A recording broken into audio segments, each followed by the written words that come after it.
Picture a railway terminus where half the passengers travel in boxes. Now fill it with the smell of lilies and lamp oil. Add a booking office that sells tickets in 3 classes to people who will never look at them. A bar that pours brandy for men in black gloves at 11 in the morning. And a stable of horses trained never under any circumstances to hurry. That's the private station of the London Necropolis Company, tucked into the arches behind Waterloo in the year 1891. The strangest railway station on earth, and by a long way the quietest. A place where a duchess's oak and brass coffin could be carried past you at 10 o'clock with white flowers on the lid and a pauper's bare elm shell. Slid onto the very same train an hour later, 3 vans back, second shelf up, and both of them would leave London at exactly the same minute, on exactly the same ticket stock, bound for exactly the same 23 miles of track. 1 train down in the morning, 1 train back in the afternoon, every day but Sunday. The dead of London travelling by rail. We're going back there tonight. Not as tourists gawking at the black plumes. We're living it. 1 year, 1 young clerk, everything he would have seen, smelled, heard, weighed, written down and carried. So I make these history stories, and honestly I've given up trying to work out whether anyone actually sleeps to them, or whether you're all just weirdos who like hearing that Victorian London sold return tickets to the living and singles to the dead. Either way, subscribe if you feel like it. Get comfortable. Here we go. 1 honest word before we start, because you know this channel tells you where the record ends. The station is real. The company is real. The trains ran. The fares I'll quote were printed on real tariff cards. The cemetery at the end of the line is still there. And the great funeral that closes this story happened on the exact date I'll give you, in front of thousands of witnesses, and you can read about it in the newspapers of that week. But the young clerk whose eyes you're about to borrow is a composite, stitched together from the men who really did keep those ledgers and swing those gates. His name is invented. Nothing he sees is. The hooves come first. You hear them before you can see anything at all, because the fog off the river has filled York Street like water fills a jug, and the gas lamp over the gate is just a smear of yellow hanging in nothing. Iron shoes on wet granite sets, slow, deliberate, unhurried, a walking pace that never varies, and you know that sound the way a farmer knows rain. You've got the left-hand gate bolt half drawn, and the cold of it is burning your bare fingers, because it's 6:15 in the morning in the second week of January, and the iron has been drinking frost all night. The bolt gives, the gate swings, and out of the fog, huge and patient, comes the first horse of the day, black as the inside of a chimney, with a plume of black ostrich feathers nodding on its headstall, hauling a closed van with the name of an undertaker in Lambeth painted small and discreet on the side. For half a second, the size of the animal in the fog stops your breath. Then the smell arrives, in layers, the way it always does. Wet horse first, hot and grassy even in January. Then the pitchy smoke of the brazier the night watchman keeps by the arch. Coal and tar and a curl of his shag tobacco. Then the fog itself, which in this part of London is not clean mist, but the breathed-out air of 4 million chimneys, sulphur and soot, and the flat brown smell of the river at low tide 2 streets away. And underneath all of it, faint and clean and unmistakable, the smell of pine shavings and French polish from the van behind the horse. Because you've learned in 14 months that a new coffin has a smell of its own, and it is not a bad smell at all. It is the smell of carpentry and care. It is, if you are honest, one of the better smells on this street. The driver lifts 2 fingers to the brim of his hat. You lift 2 fingers back. Nobody speaks. Nobody ever speaks at the gate. The van rolls past you under the arch into the courtyard, and as the horse turns, one feather works loose from the plume on its headstall and drops, spinning, into the gutter at your feet. You pick it up. You don't really know why. It's a black ostrich feather as long as your forearm, beaded with fog, worth maybe a shilling to the plume makers in Bermondsey who rent them out by the funeral. You should hand it back to the driver. Instead, you smooth it flat, and later this morning you will lay it on the corner of your desk in the booking office, and it will sit there, week after week, month after month. And by the end of this story, that feather will have travelled 23 miles, and you will understand why you kept it. Not yet, though. Right now it's just a feather, and your fingers are too cold to feel it. Welcome to the private terminus of the London Necropolis and National Mausoleum Company, off Westminster Bridge Road by York Street, hard against the brick cliffs of Waterloo. It is January 1891. Victoria has been on the throne for 53 years, and you work for the only railway in the world whose most important passengers are dead. Your name is Thomas Fenn, you're 19 years old. You came up to London 14 months ago from a village on the chalk south of Guildford in Surrey, with a letter of character from the rector, 1 change of shirt and your father's advice, which was 3 words long, level and slow. Your father is the sexton of that village church. He has dug its graves for 31 years, in flint and chalk that turns a spade edge like cheese turns a knife.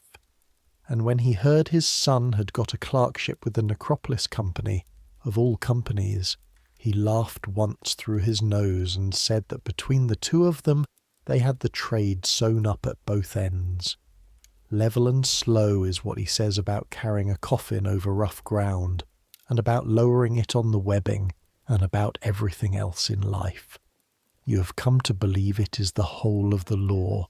Back home, everyone said London would swallow you. They weren't wrong, they just didn't know which part. You earn 15 shillings a week. You lodge across the river's bend in Lambeth, in a back bedroom you share with Albie Dunn, who is 17 and a junior porter at the station, and who talks in his sleep about things that would make you laugh if you didn't have to be up at 5:30. You walk to work in the dark, you walk home in the dark, and in between you inhabit a building that most Londoners walking past on Westminster Bridge Road have never once noticed, because the company built it that way on purpose. Plain brick, a modest arch, a name board you could miss from a passing omnibus. Grief does not advertise. Grief comes in off the street through a private door, and it is your job, from the moment it comes in, to make everything after that door as smooth as a rail. And when I say your station is quiet, I need you to understand what that means, here, in this exact spot. Because 30 feet away, on the other side of a brick wall, is Waterloo, the London and South Western Railway's great terminus, that roaring, whistling, clanking barn of a place that has been growing like a bramble since 1848. Platforms flung out sideways year after year, until not even the porters can agree on their numbers. All day long it shrieks and slams beyond the wall. Milk churns, mail bags, fish from Southampton, sailors on leave, 10,000 boot heels on boards. You can stand in your own silent courtyard beside a van full of coffins and hear a guard's whistle and the sneeze of a locomotive and someone bellowing about a portmanteau. All of it muffled by one thickness of brick, the way the living are always just one thickness of something away from the dead. The wall does the same work as the fog. It lets 2 worlds run side by side 23 miles without touching. Your world runs to a different clock, 1 train down, 1 train back. The dead are never late. It is the living, Mr. Croft says, that you have to watch. Mr. Croft is the superintendent of the station, and he is already in the courtyard as you cross it, standing under the gas lamp by the coffin door with his watch open in his palm. He's a dry, upright man of maybe 55, grey whiskers cut close, a black frock coat brushed so hard it shines like a beetle, and surprisingly gentle hands, which you have seen straighten a wreath with 2 fingers the way a doctor takes a pulse. The watch is the famous thing about him. Silver, heavy as a laying hen's egg, on a chain that could moor a dinghy. Timetable watch, the porters call it. He winds it at 6 every morning and consults it, on an average day, perhaps 200 times, and in 14 months you have never once seen him let another man touch it. There is something engraved inside the case. Albie swears it's the company's crest. Albie has never seen it either. "You're late," says Mr. Croft without looking up. "You are not late. The bell of St. John's, Waterloo Road, is at this moment striking the half-hour, which is exactly when the junior clerk is to unbar the York Street gate, which you have just done. He says it every morning. You have learned, the way you learn where the loose stone is on a dark stair, not to argue. The words are not about lateness. The words are how Mr. Croft says good morning to a world that will, in about 5 hours, require him to send the dead out of London on time. "Yes, sir," you say. "Sorry, sir," he snaps the watch shut. That's the end of it, and it is also, though neither of you would ever use such language, the whole conversation working as designed. He turns to the van that came in ahead of you, where the 2 undertaker's men are opening the doors, and his voice changes, drops, smooths itself out like a sheet being turned down. "Gently, then," he says to them, "level and slow. You never told him your father's words. He's never told you his. Some phrases just live in this trade, passed hand to hand like the webbing straps, and every man who carries thinks his own father invented them. Inside the van, on scrubbed oak battens, lies a coffin of polished elm with black japanned handles, and inside the coffin is a woman of 61 from Kennington, whose name you will enter, in about 4 minutes, in a ledger the size of a paving slab. She's your first passenger of the day. By 10:30 there will be 11 more, and you will know all their names and their parishes and their classes, because that is what you do. You are the clerk who books the dead. Let's get you to your desk, because the cold out here is climbing through your boot soles. Your breath is hanging in front of your face like a small personal fog, and there is a great deal to do before the 11:35. The booking office is a narrow room off the courtyard with a coal stove in the corner that draws badly. One high window facing the brick of the Waterloo Viaduct, and a counter of Honduras mahogany that is the only rich thing in the room, polished by 40 years of elbows, black-edged letters, and coins pushed across it by people trying not to cry. Behind the counter, you, a tall stool, 2 inkwells, 1 black and 1 red, a spike file, a brass letter scale, and the ledgers.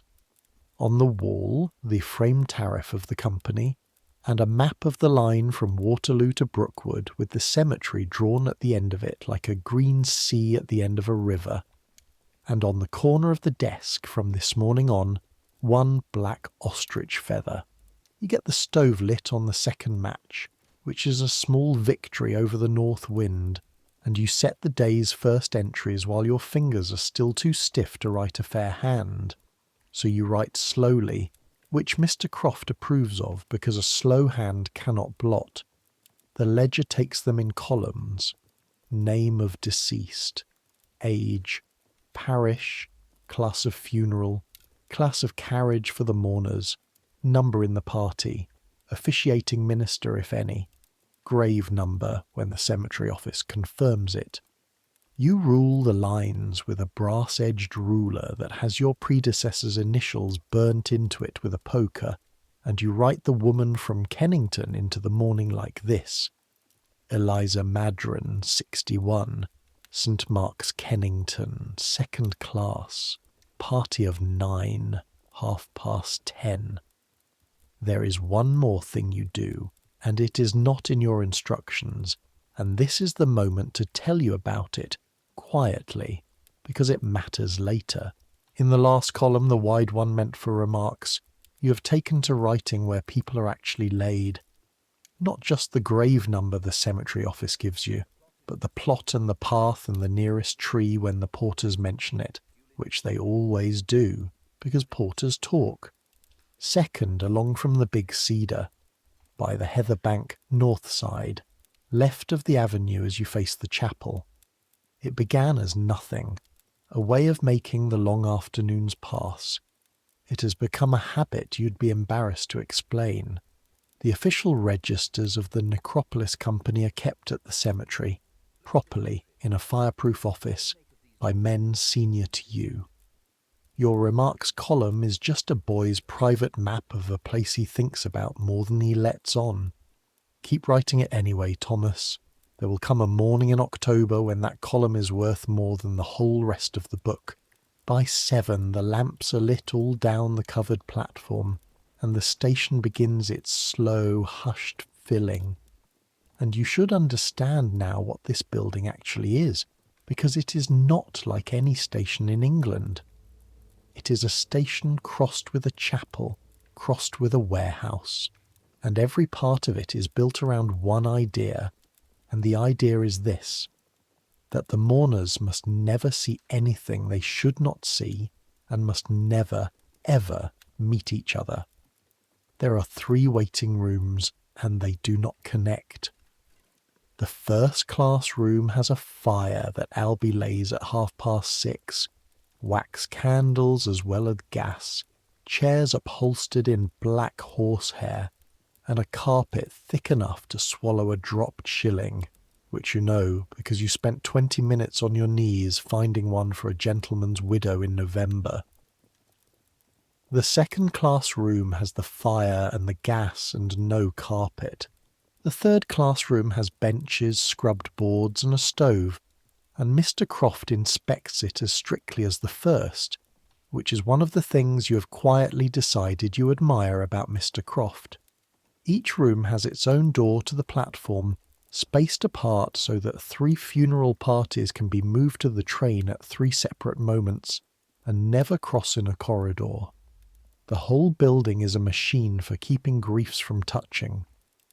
One family at a time, each one believing, for the length of a morning, that the station belongs to them alone. That's the trick of it. That's the mercy of it. And also, a voice in you sometimes says, the sadness of it. 'Cause every morning this place holds a dozen sorrows a few yards apart, each one sealed in its own room, like coals wrapped separately so they cannot make a fire. Below and behind, on the courtyard level, are the rooms the mourners never see, the mortuary chambers, cool as a dairy, whitewashed, where coffins that arrive the evening before wait overnight on trestles, each chamber numbered, each door locked, the keys on a ring at the watchman's belt. The porters call them the cells, without any irony that you can detect, and the watchman does his round of them at 10 and at 2 and at 4, boots echoing, lamp swinging, as though the occupants might need looking in on, and you have stopped finding that strange. It stopped being strange somewhere in your 2nd month, about the time you understood that this is a house where the dead are not frightening because they are not hidden. They are handled, hourly, respectfully, by men in aprons who complain about their knees. Nothing you handle every day can stay a ghost. That is a thing almost nobody in London knows, and every man in this building does. And when I say class travels with you to the grave, I need you to understand that this is not a figure of speech. This is printed policy with a price list. On the tariff card framed by your window, mourners, first class, 6 shillings return, second class 3 and 6, third class 2 shillings, and below that, set out in the same matter-of-fact type as the fares for the living, the conveyance of the deceased. First class £1, second class 5 shillings, third class 2 shillings and 6pence. The dead travel single, obviously. Albie made that joke in your first week, and then went white because Mr. Croft was in the doorway. Mr. Croft looked at him for a long moment and said, "The company sells no returns from Brookwood done.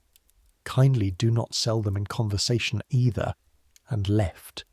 And to this day you cannot decide whether that was a rebuke or the driest joke ever made by a man in a black coat.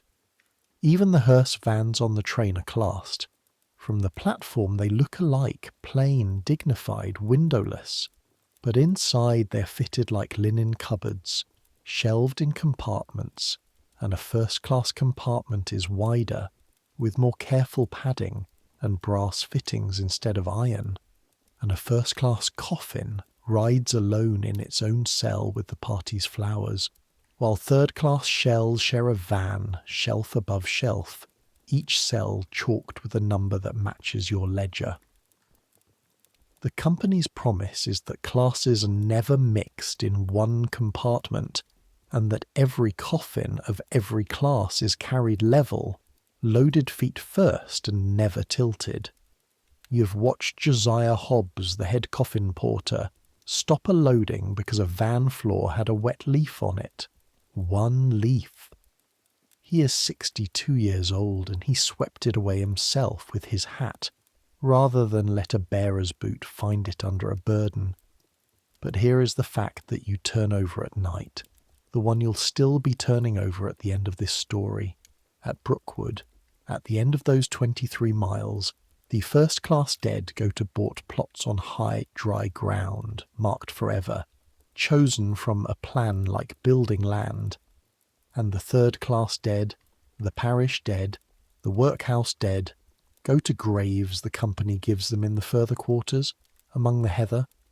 No stone, unless someone pays later. But, and this is the thing, a grave each. 1 person, 1 grave.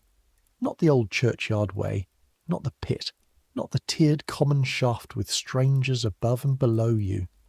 The Necropolis Company, whatever else you can say about its dividends, buries its paupers one by one in their own earth, like everybody else. Your father, when you wrote him that, sent back a letter that said in its entirety, "Then they do it properly. Come home at Whitsun if the fare allows.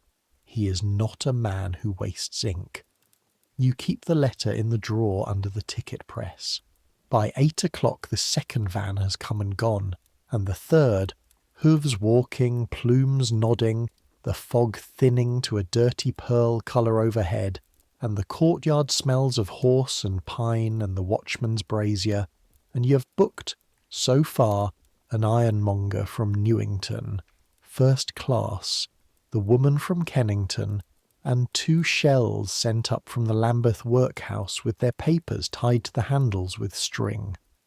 Third class, parish rate, aged 58 and aged 41, the papers say. The 41-year-old is a man named James Speller, and you are about to spend 11 months thinking about him, so mark the name.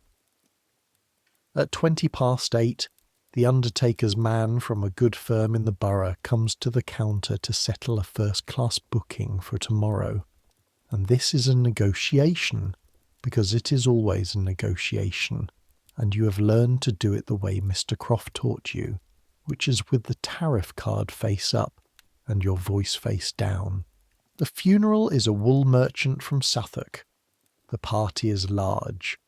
The man wants the private saloon for the family, first-class returns for 18 mourners, the coffin at the first-class rate, and use of the first-class waiting room from 9, which is early, and means Albie lighting the fire an hour sooner. You do the sum on the counterpad where he can watch the pencil.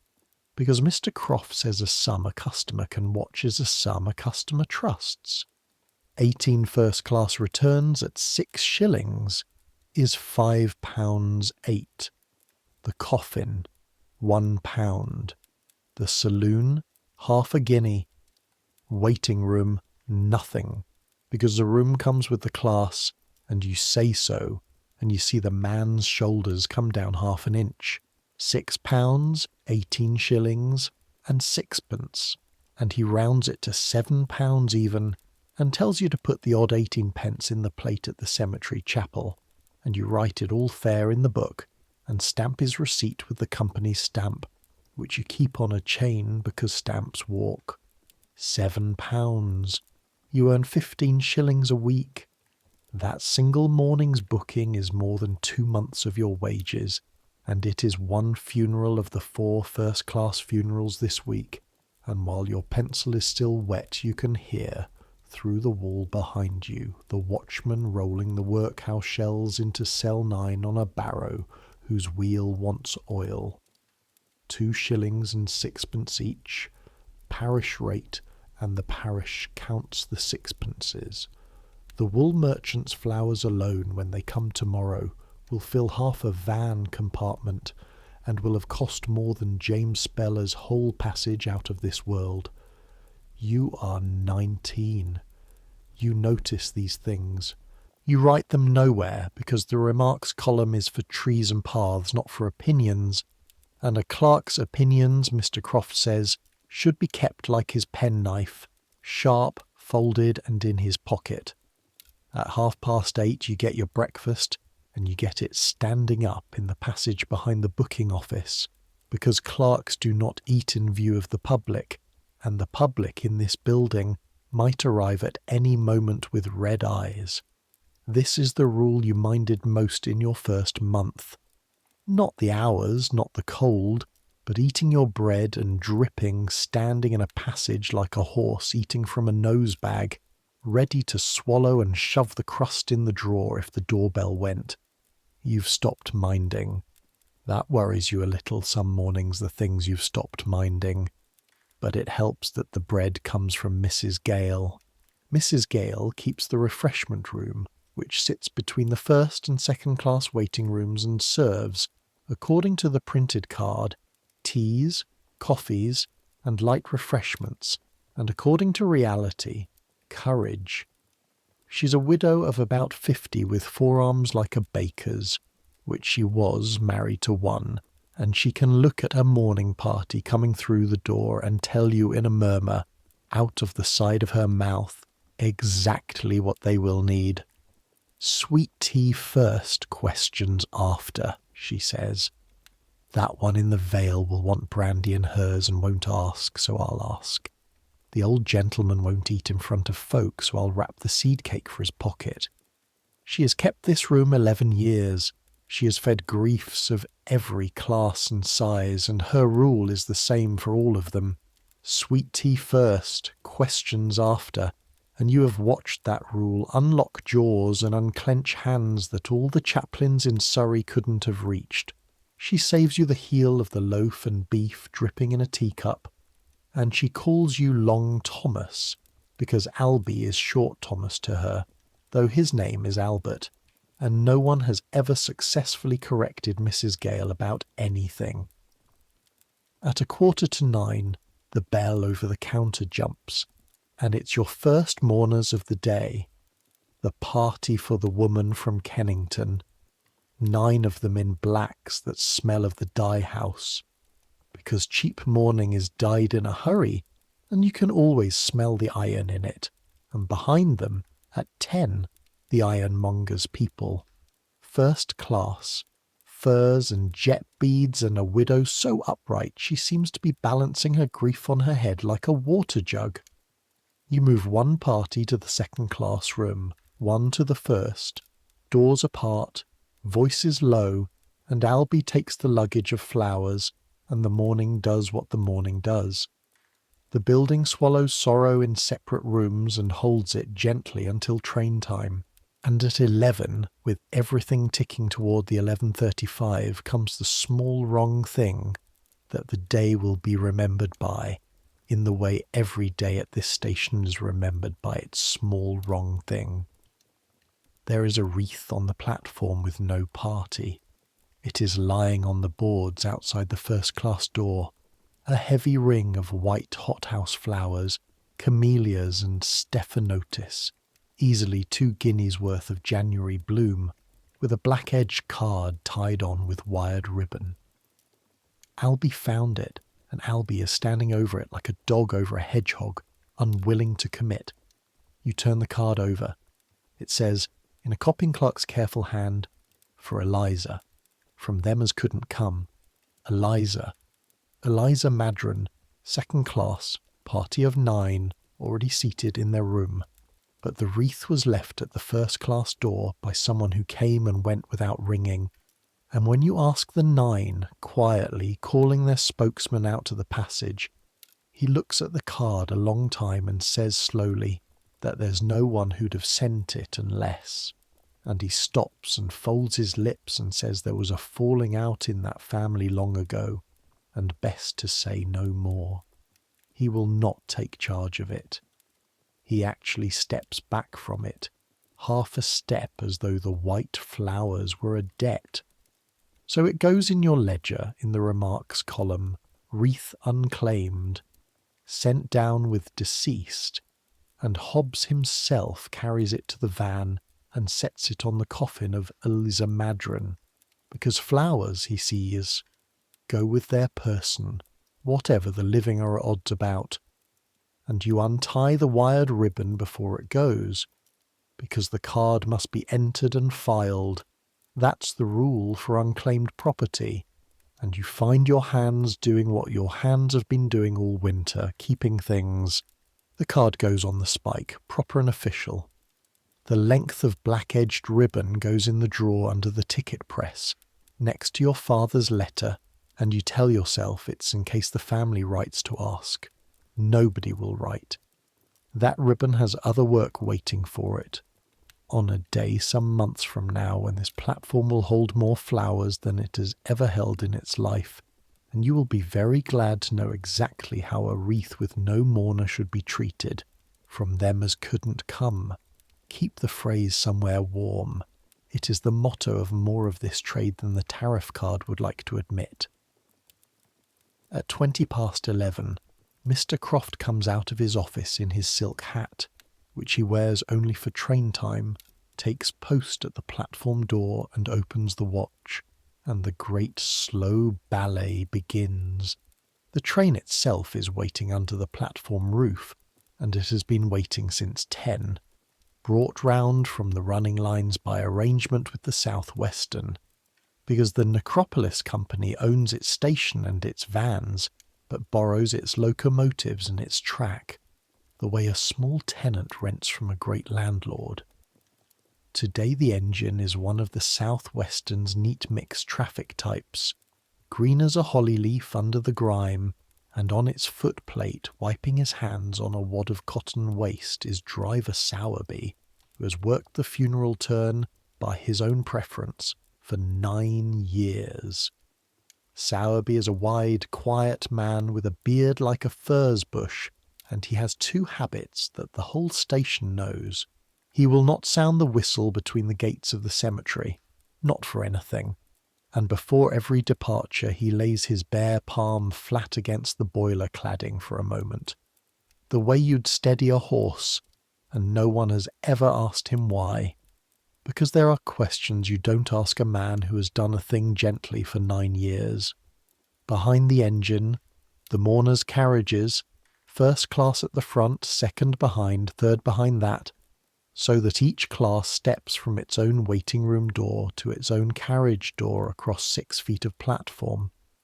And behind the carriages, the hearse vans, so that at the cemetery the coffins can be taken out at their own platform, away from the crowd, in their own order. Even the marshalling of the train is etiquette. Even the shunting is manners. The loading of the vans is done before any mourner is allowed onto the platform, and it is done by Hobbs and his 4 bearers, and if you want to know the exact place where this company keeps its soul, it is here, on these 40 minutes of any weekday morning. Josiah Hobbs has carried coffins for the Necropolis Company since the year it opened. He is squat and white-whiskered, with shoulders that have gone round as a barrel hoop and hands like the roots of a tree, and he directs his men with almost no words at all, a flat palm, 2 fingers, a small downward pressure on the air, feet first, level and slow. The beer wheels are rubber-shod and greased weekly, so they make no sound but a soft, milky rumble.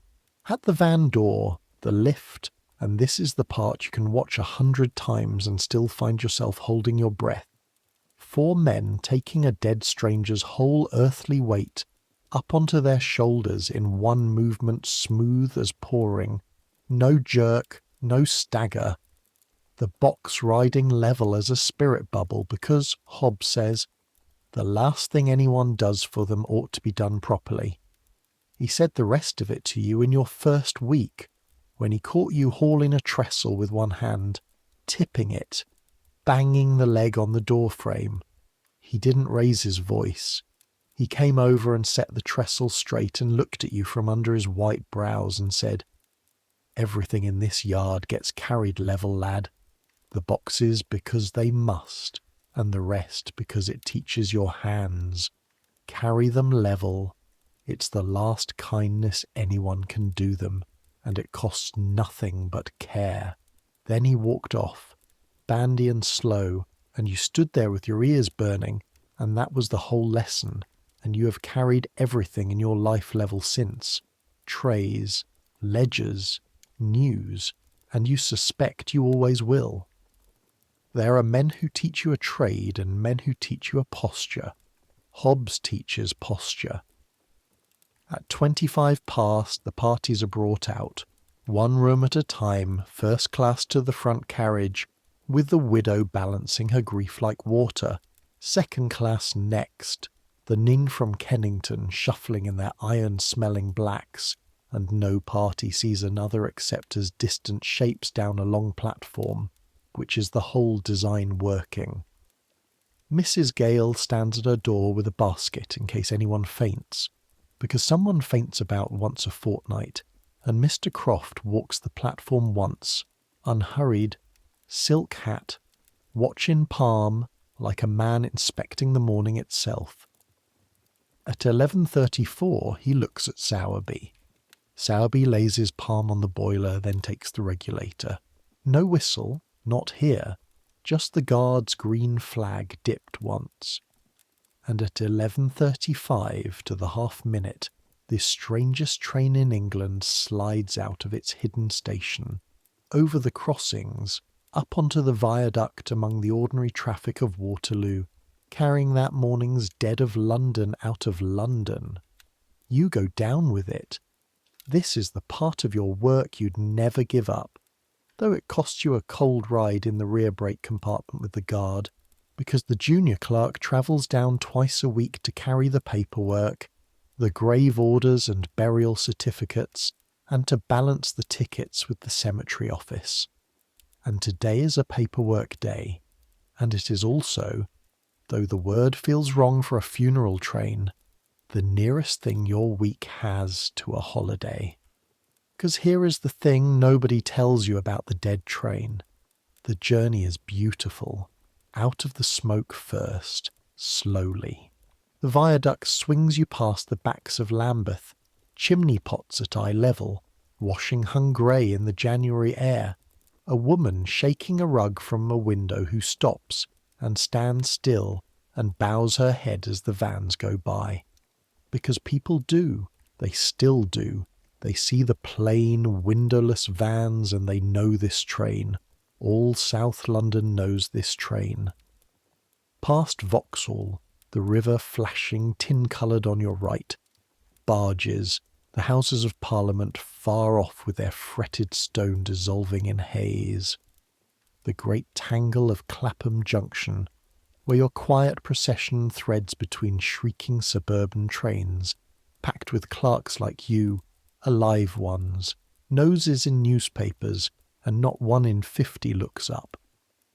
Then the city begins to thin, the way a fever thins. Wimbledon, Surbiton, villas, then market gardens under frost, cabbage rows dusted white like a giant's corduroy, then Weybridge, and the pines begin, and the air coming through the ventilator actually changes, loses its sulphur, takes on sand and resin and cold clean water, and by Woking you are running through open heath, brown heather, silver birches, a sky suddenly enormous, and the guard who has made this run 1,000 times still says every single time the same 3 words. Smell that, boy? And you do. 23 miles from Waterloo, and it is another England. Your own village is south of Guildford, 10 miles or so beyond the far edge of that sky. On clear days you tell yourself you can smell the chalk. You can't. You look anyway. Every run, you look. Just short of an hour out, the train slows past Brookwood Station on the main line, an ordinary country station where ordinary passengers wait with baskets and dogs, and they watch your van slide past with that same brief stillness, hats coming off along the platform like birds leaving a wire. Then the train stops, and backs, and takes the private branch, and everything changes gear one last time, down to walking pace, iron gates standing open, and you pass inside the fence of the largest cemetery in the world. 2,000 acres of Surrey heath, bought by the company back in the 50s, of which some 500 have been laid out so far. And when I say laid out, I don't mean rows. I mean an entire landscaped country, avenues of giant sequoias brought from California as seed, and already, at not yet 40 years old, taller than church towers, rhododendron banks a 1/4 mile long, glades, rides, chapels on rises, and between and beneath all of it, quietly, the dead, at this date some 200,000 of them, and room prepared for millions more. More room than London will fill in centuries.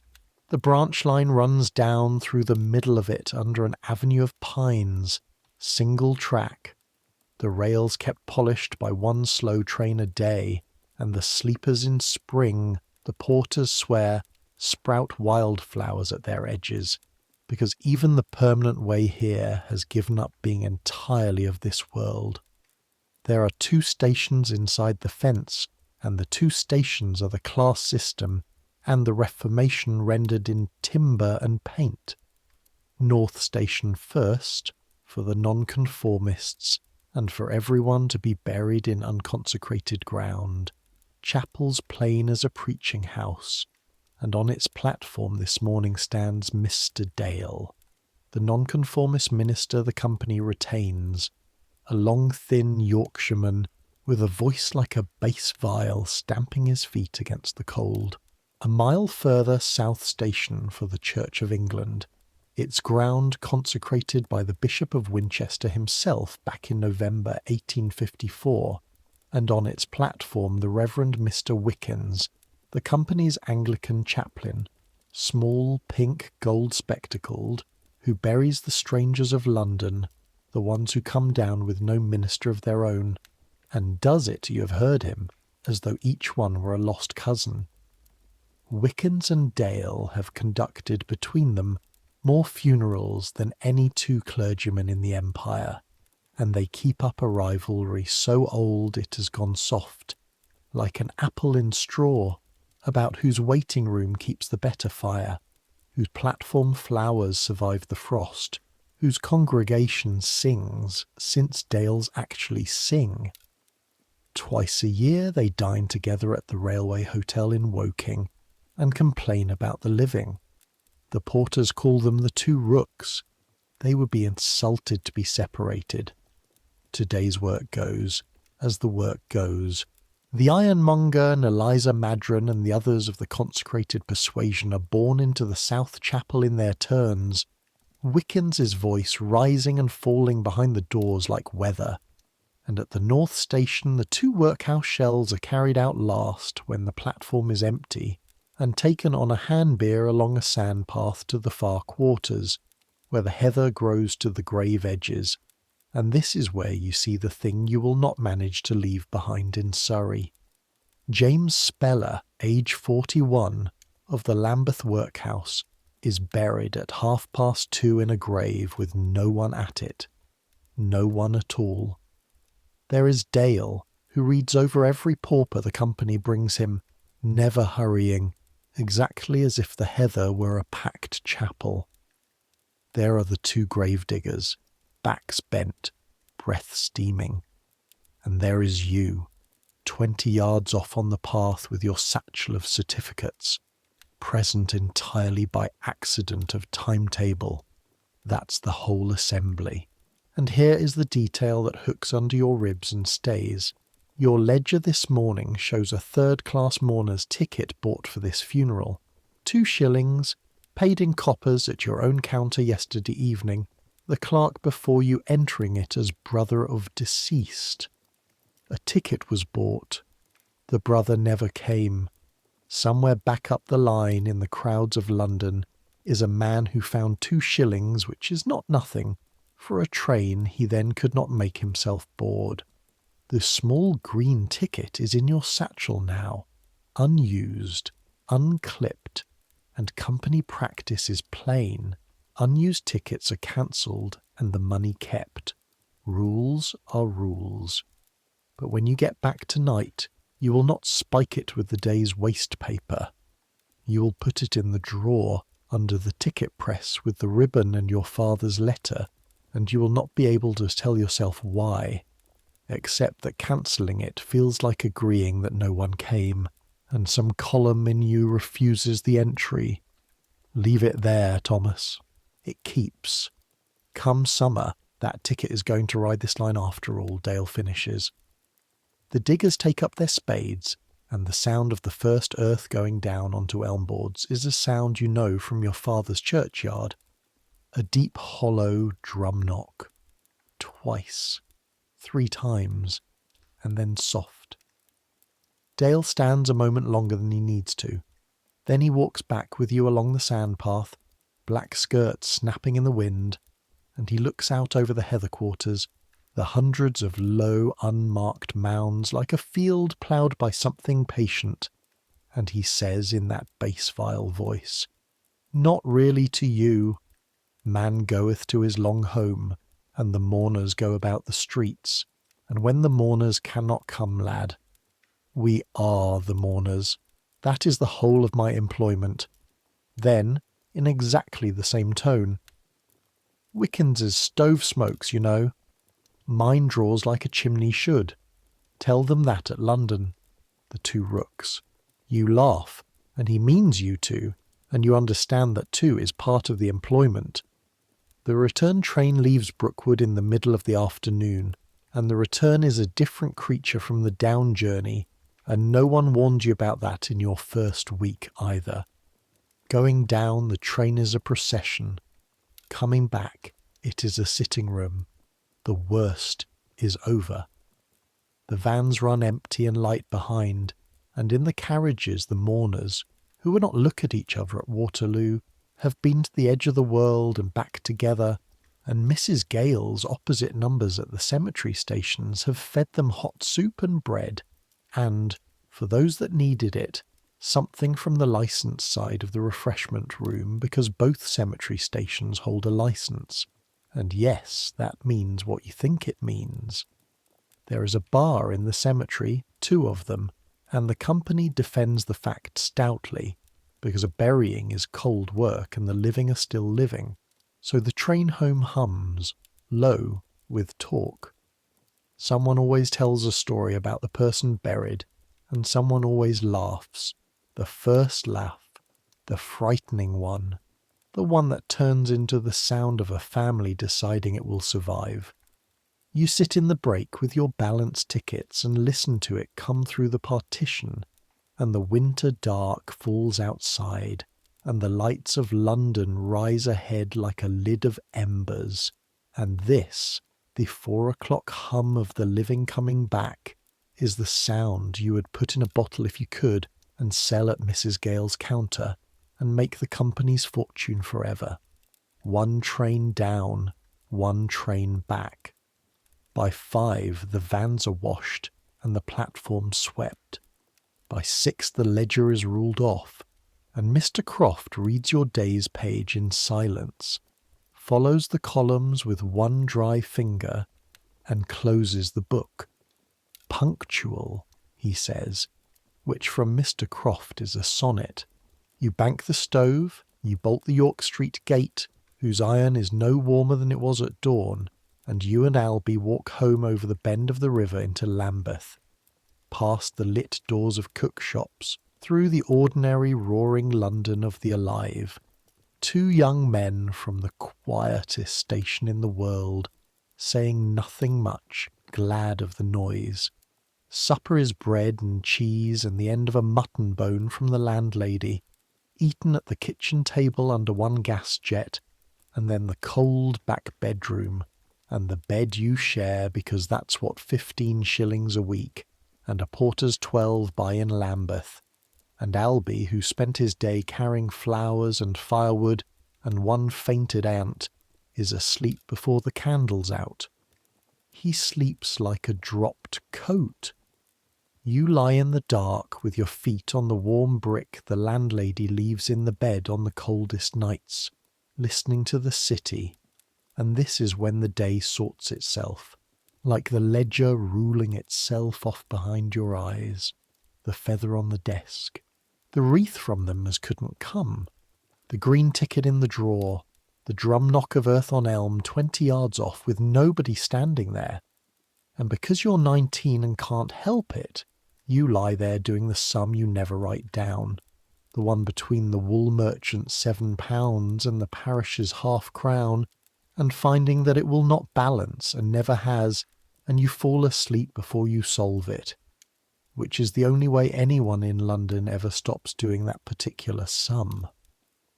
Now, while he sleeps, let me tell you how any of this came to exist, because a railway for the dead is not a thing a sane city builds unless something has gone terribly wrong, and something had. You have to go back 1 generation to the London of the 1840s, and you have to hold your breath to go there. 2 million people and more packed onto a few square miles, and every one of them at the end still being buried the medieval way, in the little churchyards among the houses, yards that had been receiving their parishes since before the plague. A churchyard the size of a decent garden, and under it, centuries deep, everyone who had ever died in that parish. The ground in some of them stood higher than the church floor, 6 feet higher, 8, pure raised humanity. And still the burials came, 1,000 a week across the city in a bad season, and the sextons did what they were paid to do and made room where there was no room. I will spare you the details. The newspapers of that decade did not spare their readers.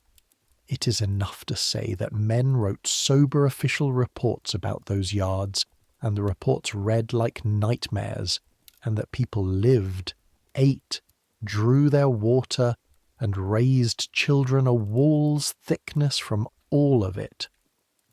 Then came the cholera.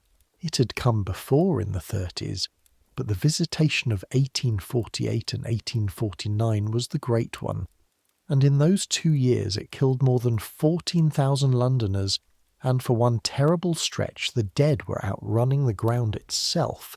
The city could not bury its people. Say that slowly. The greatest, richest city the world had ever seen, the city of the Great Exhibition just ahead, could not decently bury its dead, and everybody finally knew it, because everybody could smell it. So Parliament in the early 50s did the thing that had been unthinkable for 1,000 years of parish life. It began closing the churchyards. Acts in the first years of the decade shut the burial grounds of the capital one after another. Whole centuries of custom bolted like your York Street gate, and suddenly a city of millions needed somewhere, anywhere, for its dead to go. And into that gap stepped the boldest answer anyone offered, an answer only that exact generation could have given, because it was the railway generation, drunk on distance. Not another suburban cemetery that London would swallow and overflow in 50 years, said the promoters, but one cemetery for all London forever, by land so far out that the city can never reach it, so cheap and so vast that it can never fill. Woking Heath, Surrey, poor sandy common land, thousands of acres for a song, and solve the distance with the new magic, rails. In June 1852, Parliament passed the Act, and the London Necropolis and National Mausoleum Company was born, and grave men in stovepipe hats stood up at meetings and said perfectly seriously that this one ground could hold every Londoner who would ever die, that the capital need never open another cemetery while the world endured. On the 7th of November 1854, the Bishop of Winchester came down and consecrated the first great portion, and on the 13th of November 1854, on a wet Monday morning, the first funeral train in the history of the world steamed out of the first Necropolis Station, and this trade you now work in, this whole gentle machine of vans and classes and plumed horses, began. You know a man who was there. You didn't have to read any of this in the company's papers, though you did, on slow afternoons. You heard it, the way you'll hear it again before this year is out, from Josiah Hobbs, who was a boy of 25 on that wet Monday, taken on for its shoulders, and who carried, on the very first morning of the very first day, one of the very first coffins ever to travel by rail to its grave. Ask him, on a quiet afternoon, with the vans washed and the light going, and he'll take his pipe out of his mouth and look at the platform roof and tell you how the gentlemen of the company were nervous as bridegrooms, how the horses played up in the strange courtyard, how half London swore the whole scheme was blasphemy, steam and smoke and Sunday trading of souls, and how it was little ones they carried first that winter, babies and children of the poor, because it was the poor who had nowhere left at all. Folks said the dead ought not to travel faster than a walk, he says. I've thought on that 40 year kneeling in them vans, and I'll tell thee what I think now. It ain't the speed that matters to 'em, it's the hands. And he puts the pipe back, and that is the entire philosophy of Josiah Hobbs, and you've never heard a bishop do better. 37 years, that wet Monday to your cold January. The scheme never conquered London the way the stovepipe hats promised. The city opened its ring of other cemeteries after all, and your company settled into what it actually is. A small, strange, punctual institution. One train down, one train back, a few thousand funerals a year. Teased by railwaymen, mostly unnoticed, quietly indispensable. But the pines it planted are 80 feet tall now, and the ground it bought is still, this morning, the largest ground of its kind on earth. That's the world you clerk for. Now let the days do what days do. Let them repeat. Because the truth of your trade, the truth that makes it bearable and even, though you'd never say the word aloud, beloved, is that it is a routine. The most solemn freight in the world, on a commuter's rhythm. Gate at 6:30, vans by 7. Ledger, parties, rooms, Croft's watch, Hobbs's flat palm, the 11:35, the 4 o'clock hum, the same as yesterday, the same as tomorrow, the same all down the winter while the rest of London boils and strives. Your station keeps its one appointment daily, like a monastery with a timetable, and you had been there over a year before you understood that the routine is not in spite of death, it is the answer to it. Grief is chaos. The company sells order. Nobody who buys a 2-shilling ticket at your counter is really buying 23 miles of track. They are buying the feeling that somebody at last knows what happens next. Some passengers you come to know. That is the part no one warned you of, that a funeral station has regulars. Every Tuesday on the 11:35 in the first-class carriage rides Mrs. Lowther. She's perhaps 60, small, straight as a paper knife, in mourning of the deepest and most exact kind, crape gone soft with age, and she carries every week a bunch of Parma violets wrapped in wet moss and brown paper.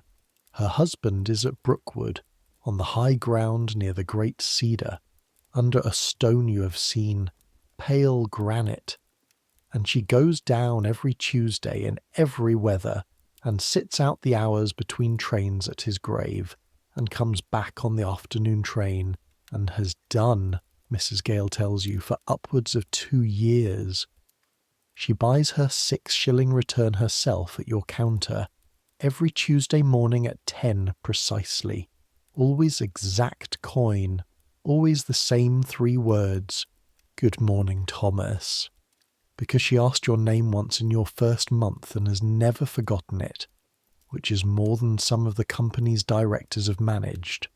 6 shillings a week, week upon week, is a first-class ticket to a conversation with a stone.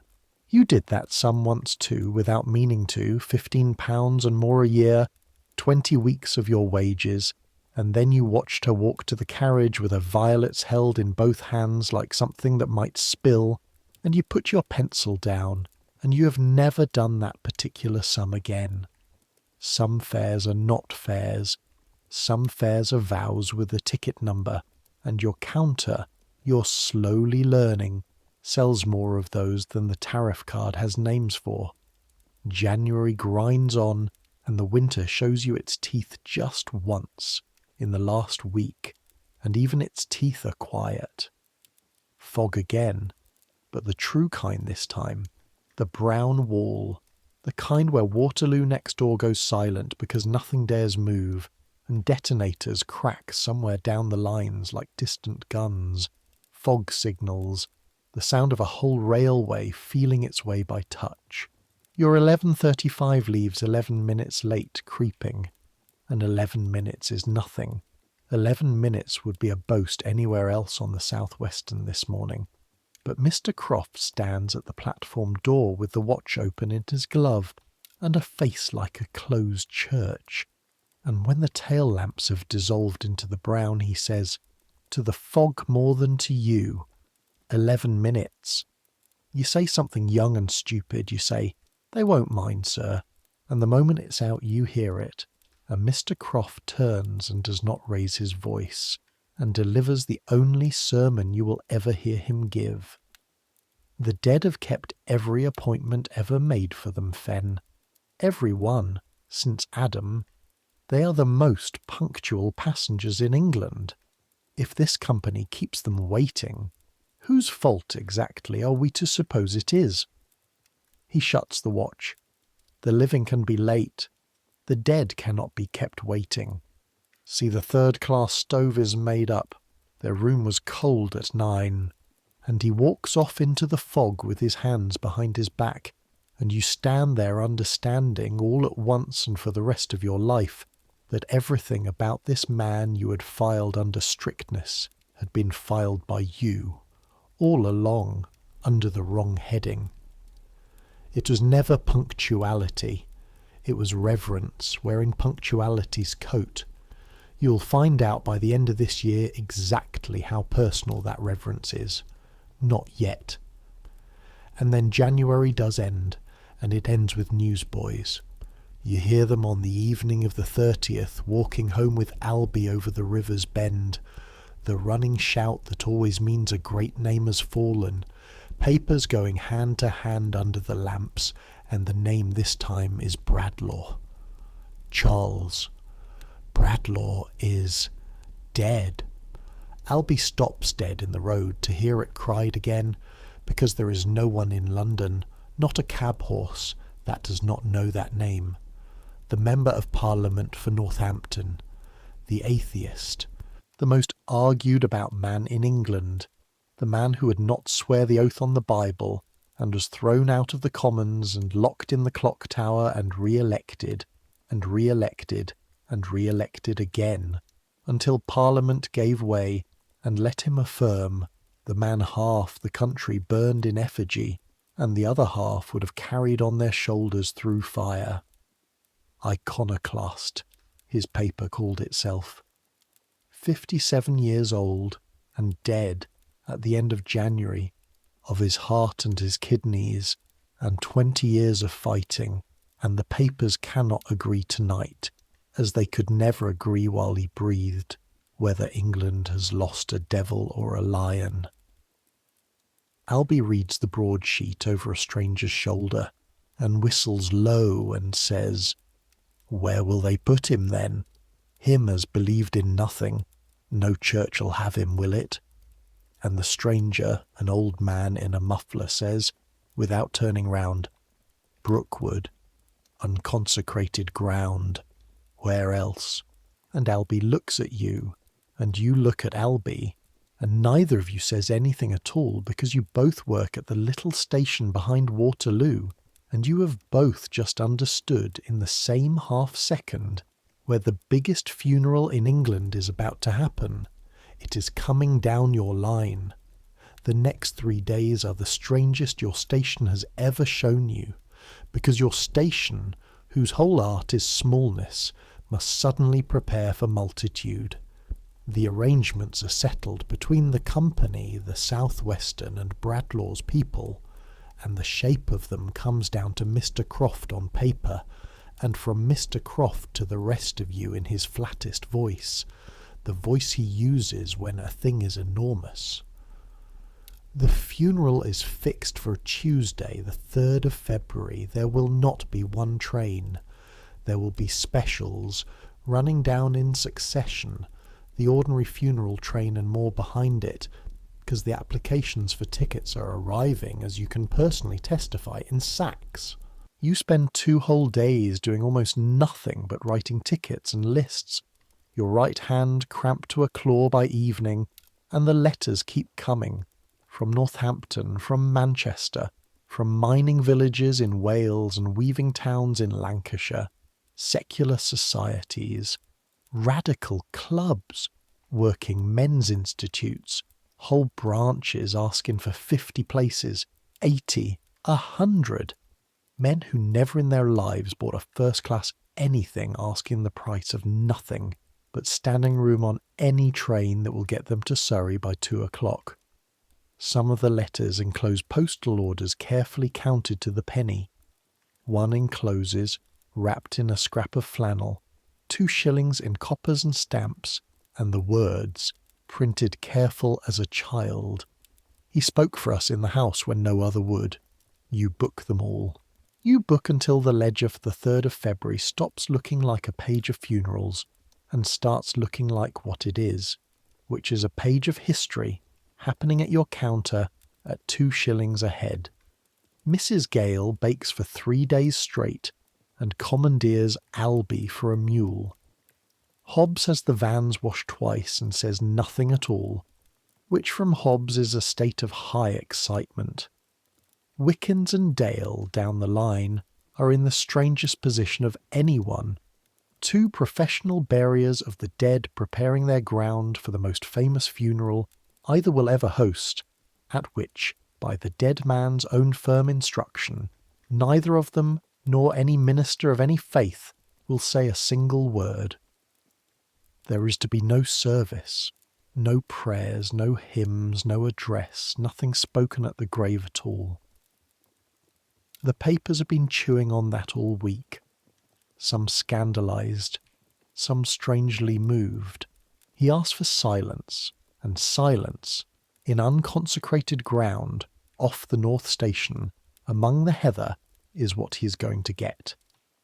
And the morning of the 3rd of February comes up raw and grey, with a wind off the river that smells of iron, and by 8 o'clock, 2 hours before there is anything to see, Westminster Bridge Road has begun to fill. You have never seen your street full. That is the thing you keep failing to take in, standing at the York Street gate at 8:30 with your collar up. This street is the quiet side of Waterloo. This street is the street nobody notices. And this morning it is black with people from wall to wall, and more coming over the bridge in an unbroken stream. And they are not a crowd like a race day crowd or an execution crowd, nothing you have a word for. They are quiet. Thousands upon thousands of working London, brushed and mended and wearing what black they own, filling a grey street in a cold wind, saying almost nothing, and every minute more of them, and among them banners furled out of respect, club banners, society banners, carried like sleeping children. The police come and find nothing to do, and stand looking at the biggest, best-behaved crowd any of them has ever policed. Your gates open at 9, and your machine, your little machine built for one grief at a time, takes the weight, and it holds. That is the pride you will keep of this day, at the bottom of everything else. It held. Party after party after party, through the doors, into the rooms, onto the platforms, Mr. Croft everywhere at once and never once hurrying, the watch open in his palm from 9 until noon, 3 hours without leaving his hand, and you understand at last what that watch is actually for. It is not for catching lateness. It is an instrument for keeping a man calm, a thing to look at instead of the flood, and it works for you too, second-hand, all morning. Whenever the crush at the counter blurs your head, you find Croft's silver disc in the corner of your eye, steady as a lighthouse, and your hands go on writing. The flowers alone would have swamped a lesser day. They arrive by van, by cab, by hand, by boys sent running, wreaths and crosses and sheaves beyond any counting, until the first-class platform where no first-class party is riding today becomes one long bank of bloom, and it falls to you, because Croft has 40 larger fires to sort and stack and label the flowers of England for a man who did not believe in heaven, and you know how to do it. Of course you know.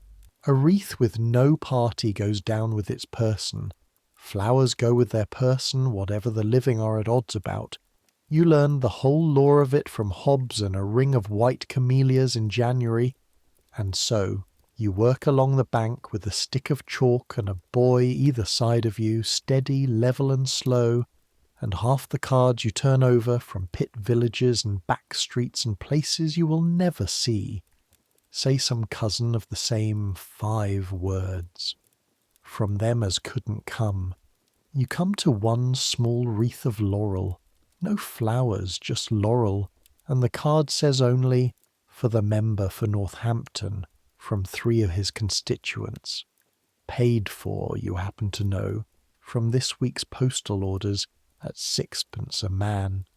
It goes on the coffin van with the great wreaths of the famous, and you place it yourself, and you would defend to the end of your days the corner you gave it.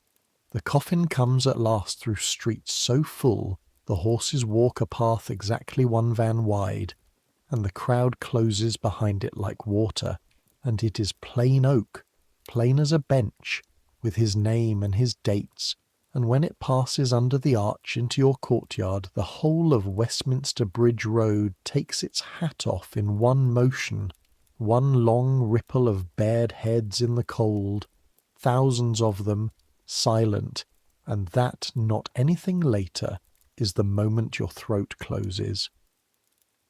You're standing 6 feet from the van with your ledger under your arm. You are the clerk. You book him like the others, because that is what this station is for, and there is a strange comfort in the columns. Name, age, ground, class. And then the loading, Hobbes and his men, The flat palm, feet first, level as a spirit bubble, exactly, precisely, to the inch. The way they carried James Speller, aged 41, of the Lambeth workhouse.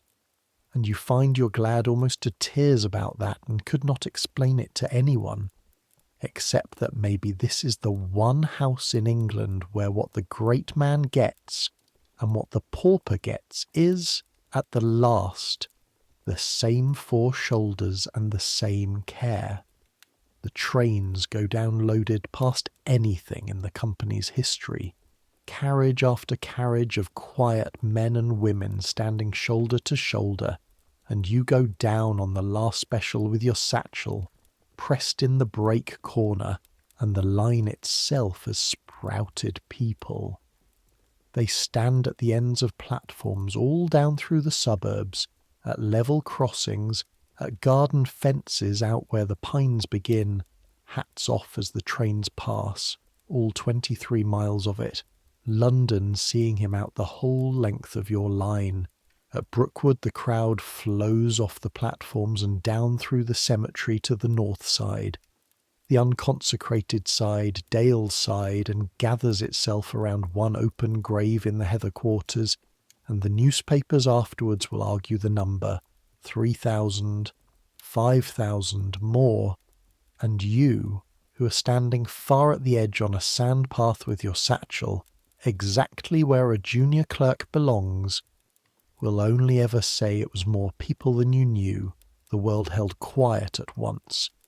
You can see very little. A mass of black backs, the bare heads going down in rings like grass under wind, the pale mound of raw sand ahead.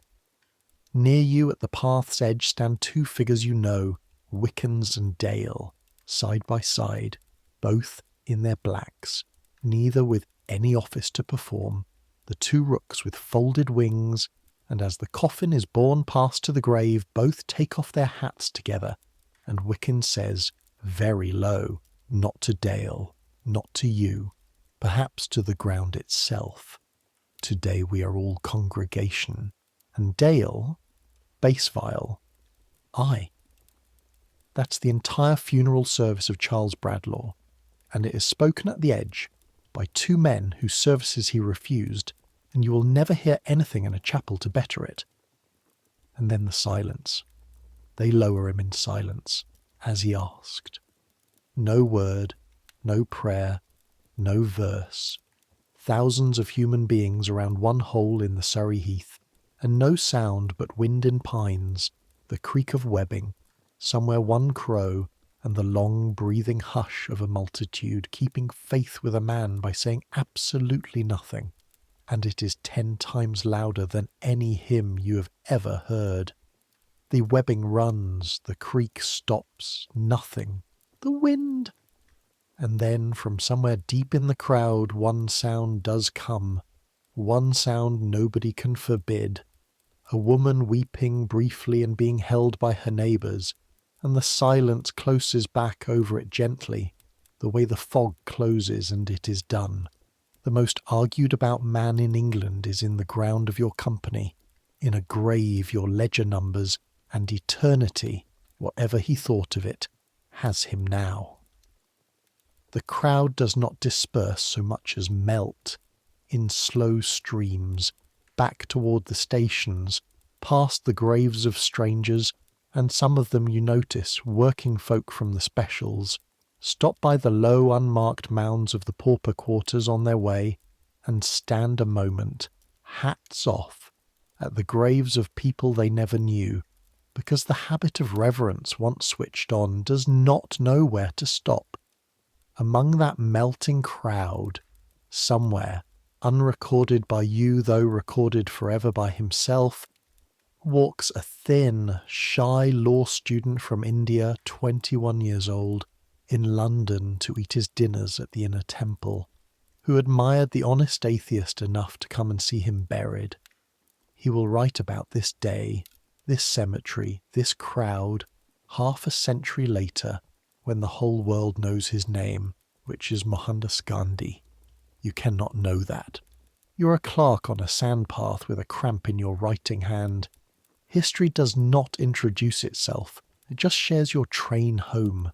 The specials go back up in the blue February dusk, and the 4 o'clock hum is there, even today, even this day, subdued and vast, 1,000 low voices, and at Waterloo the crowd drains away into the ordinary roaring city, and by 8 your platform is swept, and the flower bank is gone south, and the biggest day in the history of the London Necropolis Company is a ruled-off page in your ledger, initialed at the foot TF. Mr. Croft comes out of his office as you're pulling your coat on.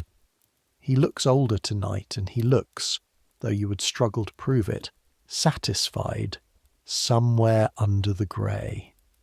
He considers you for a moment. 11 trains worth of mourners, he says, and not one kept waiting, living or dead.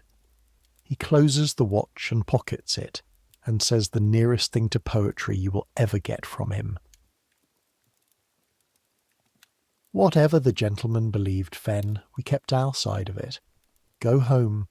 6:30 tomorrow. There'll be the usual dead, and they'll want the usual care. And that's it. That's the summit of your year, 1 week into February, and the rest of the story is the long, slow, human business of coming down the other side, which is to say, it is the part where this trade shows you what it is actually made of, which is not great days at all. The week after is very quiet, the way a room is quiet after a bell. The usual dead come, and they want the usual care, and they get it. A chandler's widow from Walworth, a child from Kennington Road, whose small white coffin Hobbs carries alone in his 2 arms, which is the only cargo he ever refuses help with, and the whole platform finds somewhere else to look, because some things even this station cannot make routine, it can only make gentle. A retired sea captain, first class, with 6 wreaths tied with navy ribbon. You book them, room them, flower them, send them down at 11:35. The great day recedes with astonishing speed. That's what shakes you slightly. How fast the extraordinary sinks back into the schedule, until by the 2nd week of February, the 3rd of the month has become a story the porters tell. With the numbers already growing, and the flower bank a legend, and you understand something about how history feels from inside, which is that it feels like a very busy Tuesday, and then it feels like work you have already initialed. Albie is the one who can't put it down. He was on the platforms all that day, hauling flowers till his palms wore through, and for weeks after he keeps returning to it at night, in the dark, across the shared bed, in the voice he uses when he's working something out, which is not often. All them people, Tom, for him, and quiet as church, and him not even believing in church. A long pause. The landlady's clock downstairs. Cabs on the bridge road. You reckon it matters to a dead man who comes? And you think about a 2-shilling ticket lying uncancelled in your drawer under the ticket press, bought in coppers by a brother who couldn't board, and about 5,000 strangers standing bareheaded in the heather for a man they'd never once shaken hands with, and you say the only true thing you have, which is, I reckon it matters to the ones who come. Albie thinks about that for a while, then he says, Mrs. Gale, give me a whole seed cake, and is asleep in half a minute, and that is Albie entire, and you lie there smiling at the ceiling in the cold. Winter loosens its grip the way it always does in this country, grudgingly, with relapses. Late February brings one last hard frost that furs the inside of the booking office window so thickly you scrape your view clear with a ruler, and then the first Tuesday of March comes up soft and rinsed, and Mrs. Lowther arrives at your counter at 10 precisely exact coin. Good morning, Thomas. And her violets have changed. All winter the Parma violets have come from the florist's glass house, hothouse things, expensive and a little breathless. These are dog violets, small and dark and smelling of wet lanes. And she sees you notice because she sees everything. And she says, "From the garden." His garden, properly. He grew them under the south wall, and they've seeded all along it now. They go where they please. It is the first sentence she has ever offered you beyond the day's business. 3 winters of Tuesdays in, and you receive it as carefully as you'd receive a coffin, level and slow. "He'd be glad they've spread, ma'am," you say. And she looks at you for a moment with her head very slightly on one side, the way a wren looks, and something in her face rearranges itself by a fraction of an inch, and from that Tuesday on, without anything ever being said about it, you're no longer the clerk who sells Mrs. Lowther her ticket. You're part of what she comes for, a fixed point on the route to her husband, and she will prove it before the year is out, in a way you don't see coming. Spring reaches Brookwood before it reaches London, which still surprises you, though it shouldn't. The city holds its smoke around it like a man holding his coat shut. You go down on your paperwork days through a Surrey turning green at the edges, and inside the cemetery fence the company's 40 years of planting get up and perform. The rhododendron banks along the main avenue come into bud and then into a bloom so violent, crimson and purple, a quarter-mile long, that mourners walking behind coffins slow down without knowing it. The heather quarters haze over with new growth, softening the pauper mounds until the whole far ground looks like a sea settling after weather.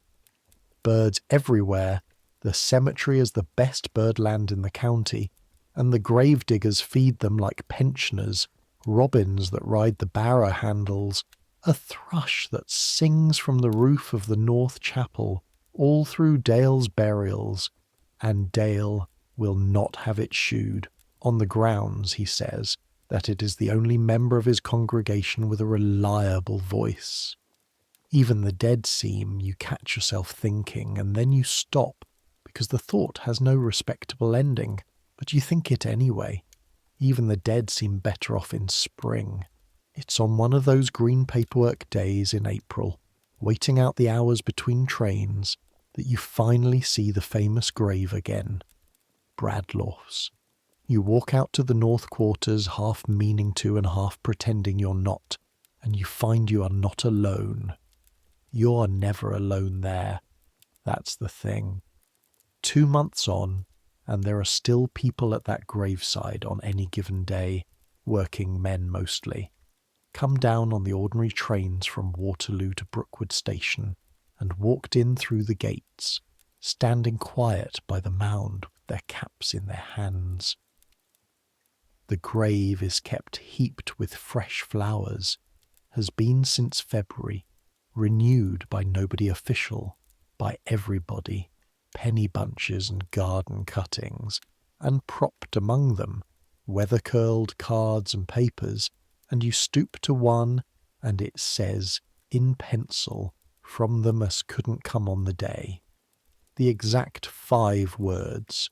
You straighten up with the back of your neck prickling, and it occurs to you, standing there among the strangers in the birdsong, that you have learned the true tariff of this trade at last, and it was never on the framed card by your window. The company sells passage in 3 classes, but mourning has only ever had the one class, and everyone rides it, dukes and dockers and shy men with pencils, and its fare is exactly what you can pay, and it is always accepted. You mention none of this in the booking office. But that April evening you take your private map, your remarks column, and rule yourself a fresh page at the back of your own notebook, and copy into it, in your best fair hand, every third-class grave you've noted since January, plot and path, and nearest tree, 41 of them so far. James Speller, aged 41, by the heather bank, north side, at the top of the list. You have stopped telling yourself it's idleness. You know what it is now. It's the sixpenny wreath, in ink. It's the only monument some of those 41 will ever get, a 19-year-old's handwriting in a fourpenny notebook, and you keep it in the drawer under the ticket press, which is by now, let's be honest about what has happened to that drawer, a small parish church of your own. Letter, ribbon, ticket, list, with the black feather lying across all of it like a roof. And in May, Mr. Croft catches you at it. Not the drawer, the column. He comes to check the ledger on a slow afternoon, follows the ruled lines with his dry finger as always, and the finger stops in the remarks on second along from the big cedar and taps twice. Your stomach drops through the floor because the column is meant for official remarks and you're about to be told so. And there is a silence of a specific Croft length, and then he says, without looking up, "My wife is at the cemetery, section by the chapel rise. I have observed that the company's registers record her position to the yard." Tap, tap gently on your handwriting. They do not record that you can see the chapel weather vane from the foot of the grave, or that the bench on the rise takes the afternoon sun. A man values precision, Fen, but he remembers the weather vane. He closes the ledger with his usual exactness, and at the door he adds, in the voice he'd use for a store's requisition, "Margaret, 11 years ago come September. Carry on with your column," and is gone. And you sit there entirely still for a while, holding your pen, listening to Waterloo roar faintly beyond the wall, feeling the whole hidden architecture of Mr. Croft rearrange itself in your understanding one more time. 11 years of half-six gates and silver watch mornings, one train down, one train back, and every one of those trains, every single one, has gone where Margaret went, driven punctual by a man who never once says her name at the platform. You had him filed under reverence wearing punctuality's coat. File him properly now, Thomas. Grief, wearing reverence's coat, wearing punctuality's coat, wound daily, kept to the half-minute for 11 years. That evening you don't walk straight home. You stand a while on Westminster Bridge in the long spring dusk with the tide running hard below, London blazing itself alight upstream and down, and you think about all the coats everyone in your station wears over what they carry, Croft's watch, Hobbs's flat palm, Mrs. Gale's teapot, Sowerby's hand on the boiler, Dale's stove that draws, Mrs. Lowther's exact coin, and you understand that you did not, after all, take employment at a railway station a year and a half ago. You took orders in a quiet, unlicensed, thoroughly English religious house, whose rule is care disguised as procedure, and whose daily office is the 11:35, and you are, by now, and you might as well admit it to the river since you'll never say it aloud anywhere else, a believer. June brings the heat, and the heat brings the ice. This is the season nobody romances in your trade. The mortuary cells must be kept cool, and so 3 mornings a week a blue cart comes up from the ice merchants by the river with blocks the size of hall tables, sweating under sacking, and Albie and the watchman sledge them down to the cool rooms, and the whole lower floor of the station takes on the smell of wet sacking and stone like a well. Flowers become a daily war. Mrs. Gale surrenders one end of her larder to wreaths, the florist deliver at dawn instead of 9, and Hobbs moves the loading half an hour earlier by private arrangement with the vans, because June does not respect anybody's timetable, and the company's whole promise, the promise under all the other promises, is that the mourners will never, not once, be given any reason to think of what the heat is hurrying. They never are. The machine sweats and holds. You go home those evenings with your shirt stuck to your back, having lifted nothing heavier than a ledger, tired in some other organ entirely, the one that keeps appearances aloft, and you sleep like Albie sleeps, like a dropped coat. It's at the end of one of those June days that Mr. Croft takes you up on the roof. There is a way up, it turns out, a ship's ladder from the storeroom passage to a trapdoor, and the trapdoor gives onto the leads, the flat lead gutters of the station roof, and Mr. Croft goes up there.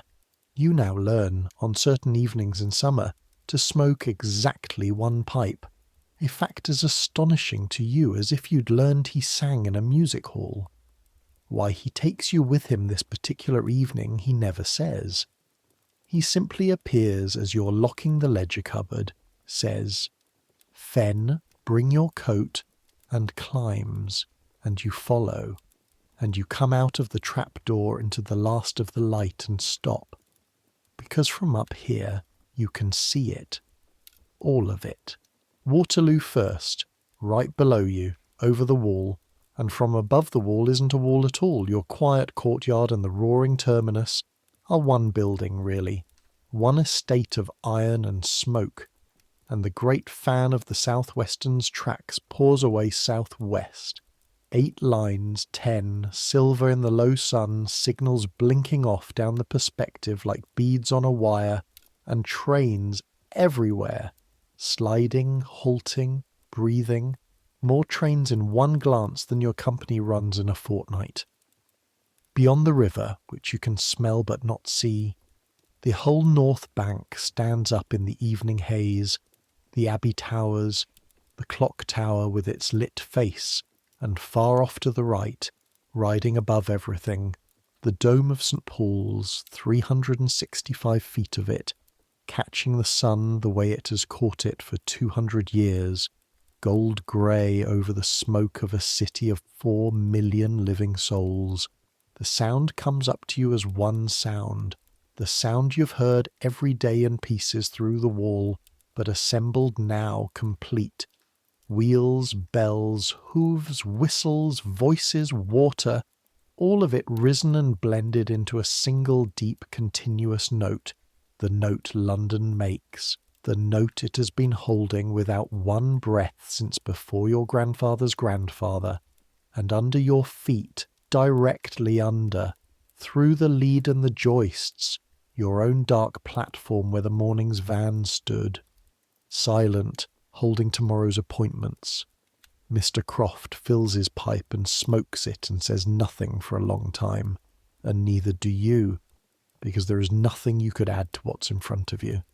4 million people holding that note, 1,000 of them, thereabouts, will die this week, every week, war or no war, plague or no plague, just London being mortal at its ordinary rate, and the ones that come to your gate you will book, and room, and flower, and send down punctual through this whole blazing indifferent magnificence to the heather. One train down, one train back. You are one clerk. You are 19. Your whole company is a rounding error in the traffic below you. A single quiet thread through the biggest loom on earth, and standing on the leads you feel the size of it try to cancel you, the way the exchange cancels a farthing, the way the sky cancels a lamp.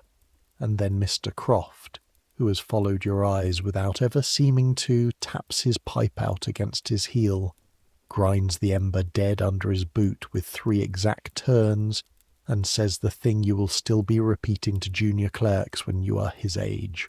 "Every one of them down there," he says, nodding once at the whole roaring gold horizon. "Every last one, Fen, will make the journey we sell. Kings and coal heavers, every soul holding that noise up tonight. And when their day comes, what they'll want, though not one in 1,000 knows it yet, is not the noise, and not the dome. It's a gate opened on time, and 4 steady shoulders, and somebody to write their name in a fair hand." He puts the cold pipe in his pocket. "You're a very small cog, lad, in a very small company, but you're here, and ours is the trade the whole town is travelling toward. Bear it in mind when the counter's slow." And he holds the trapdoor for you, courteous as a churchwarden, and you climb down out of the light with your head ringing, and the next morning at 6:30 he tells you you're late, and you are not late, and everything is exactly as it always is, except that nothing ever quite is again. Then July, and your free Sunday, and the thing you've been circling since January. It is the company's custom that station staff may travel down on the ordinary trains to Brookwood at privilege rates on their Sundays, and men use it for fishing, mostly, or for sweethearts in Woking. You've used it twice all year.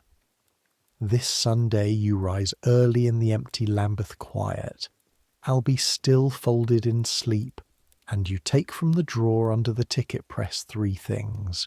A small green third-class ticket, unused, 5 months cancelled, proof under a ticket press, a length of black-edged ribbon, and 1 black ostrich feather that has sat on the corner of your desk since a January dawn, and you wrap the ribbon around the feather and the ticket together, and you put them in your breast pocket, and you go to Waterloo, the big roaring one, next door to your life, and you buy your own ticket like anybody, and you ride down the 23 miles among anglers and aunts and boys with butterfly nets, through a Surrey lying green and stunned under the July sun, and you walk in through the cemetery gates as a visitor for the first time in your life, and the place, on a summer Sunday, is gently full.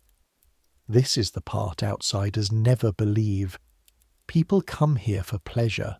Families down from London walking the great avenues under the sequoias as they'd walk a park, because it is a park. The company always meant it as one. Sober couples reading famous names, children being hushed, and then, further from the chapels, not hushed, and the whole vast ground-breathing summer, hot sand, warm pine resin, bees working the heather in their thousands so the far quarters hum like a low string. You walk out past the North Station, past the famous grave with its everlasting flowers and its Sunday quota of caps in hands, on along the sand path Dale walked with you in January, and the heather that was brown wire then is coming into first bloom now, purple running through it like a slow fire in reverse, and you count the paths and turn at the bank north side and find, with no more trouble than your own fair hand takes to read, the grave of James Speller, aged 41, of the Lambeth workhouse. The mound has settled and the heather has half claimed it already, which is what the heather is for, no stone, no mark at all but the shape. You stand there in the bee hum with your hat in your hand for a while, entirely alone, 20 yards from where you stood in January pretending your business was certificates. Then you do what you came to do, and it is not much, and it is everything you have. You take out the feather, the ribbon, the ticket, and you kneel and press the little bundle down into the sandy soil at the head of the mound, pushing it in firm the way you'd plant a bulb, black feather, black ribbon, small green ticket, brother of deceased, paid and never ridden. Delivered now, 5 months late, by hand. The ground takes it. The bees go on. Somewhere up the rise a lark goes up and hangs over the quarters, spilling that song they spill, that reckless, unstoppable, entirely unmournful song, over 200,000 sleeping Londoners, and you kneel there listening with your knees in the warm sand and find that you're not sad, or you are, but it is a sadness with the grain of it running the right way, like a plank planed true, a sadness you could build with. Somebody had to come. That's all you'd say, if anyone asked you, and no one will ever ask you, because no one will ever know, except that you know, and the drawer under the ticket press is lighter by 3 things, and some column in you that has stood open since January is ruled off now, and initialed and balanced. You eat bread and cheese with your back against a sequoia, whose trunk is wider than your bedroom, planted as a seed the year Hobbes carried his first coffin, taller now than the North Chapel, on its way to being taller than anything in Surrey, and you fall half asleep in its shade like any other Sunday Londoner, 20 feet of good ground between you and the nearest neighbour. And it is, you will think later, one of the finest afternoons anyone gives you all year, and it was given you by a dead stranger, which, when you think about your trade, is only usual. The dead give the living most of what they have. Ground, names, trades, faces, savings, lessons, shade. It's the traffic the whole line runs on, and it only ever runs the one way, down the generations, one train after another, and no one has ever yet sent anything back up but flowers. After that Sunday, the year picks up speed, the way years do once they pass their own summit. August is white dust and watered platforms and the vans smelling of hot varnish. September comes in with rain that lays the dust in one afternoon, and with it a small thing you are careful to see and more careful not to be seen seeing. On the second Tuesday of the month, Mr. Croft hands the platform to the deputy for the first time in all your knowledge of him, and rides down himself in his silk hat in the first-class carriage with a tight bunch of asters wrapped in paper on his knee, and comes back on the afternoon train with no asters and says nothing, and is at the gate at 6:30 next morning telling you you're late. 11 years ago, come September, you enter nothing in any column. Some ledgers are not yours to keep, but you notice that Mrs. Lowther, boarding that same Tuesday train with her garden violets gone over now to Michaelmas daisies, inclines her head to Mr. Croft on the platform, very slightly, and he lifts his hat to her, very slightly. Two regulars of the same silent congregation acknowledging each other across the aisle, and you think, this station has parishioners. It has had them all along. October is the month the ledger pays its debt. It happens on a wet Thursday afternoon, slow counter, rain crackling on the high window, and the bell goes, and at your counter stands a woman of maybe 45 in a decent brown coat gone at the cuffs, holding a folded paper as if it might blow away indoors. She is a long way past crying, into the dry country beyond it, and she puts the paper down and smooths it flat, and it is a workhouse notice, months old, and she says her name, and then she says the name you've been carrying since the second week of January. Speller. Her brother, James. She's been in service in the north of England, she says, a cook in a house in Cumberland, and the letter that should have found her went to an old address, and chased her for a season and a half, and by the time it caught her, and she had got leave, and saved the fare south, the workhouse could tell her only that he'd been buried by the parish at Woking, which is what they call it, and the parish office sent her to the company's office, and the company's office was closing and a junior there, meaning no harm, told her the registers were kept at the cemetery and she might apply in writing, and she has 1 day of leave left in her life for this errand. 1, and she stood in the wet street outside, not knowing which way to turn, and a porter next door at Waterloo, God keep all porters, said, "Try the little station round in Westminster Bridge Road. They're the burying line. They'll know." And you say, "1 moment, ma'am," and you reach down the January ledger, and you open it to the second week, and there it is in your own fair hand, James Speller, aged 41, 3rd class, and then the remarks column, the unofficial one, the idle one, the one that is none of a clerk's business. By the heatherbank, north side, 4 paths beyond the North Chapel, second turning at the big firs. You copy it out for her onto company paper in your best hand, and you draw her with the ruler, a little map, the chapel, the paths, the firs, the bank, and you tell her the trains and that tomorrow's down train can take her, and what the 2-shilling ticket buys, there and back and the whole day between, and she stands looking at the little map with both hands flat on the counter as if it were warm, and then she asks in the voice of someone administering the last of their courage, whether anybody, she supposes not, but whether anybody was with him. When he was buried, she says the old word and stops, and you have for once in your careful clerking life an answer that is both true and enough. You tell her a minister read over him, the same words rich men get, all of them, unhurried, you were there and heard it. You tell her the grave is his alone, marked in the books to the yard, kept by the company forever. You do not tell her about the ticket in coppers, another brother's, another story, not yours to give, and you tell her, because it is true, and because her hands are still flat on the counter, that the heather has come up over the mound this summer thick as a laid fleece, and that there are larks. Larks, she says, as if checking the spelling of it.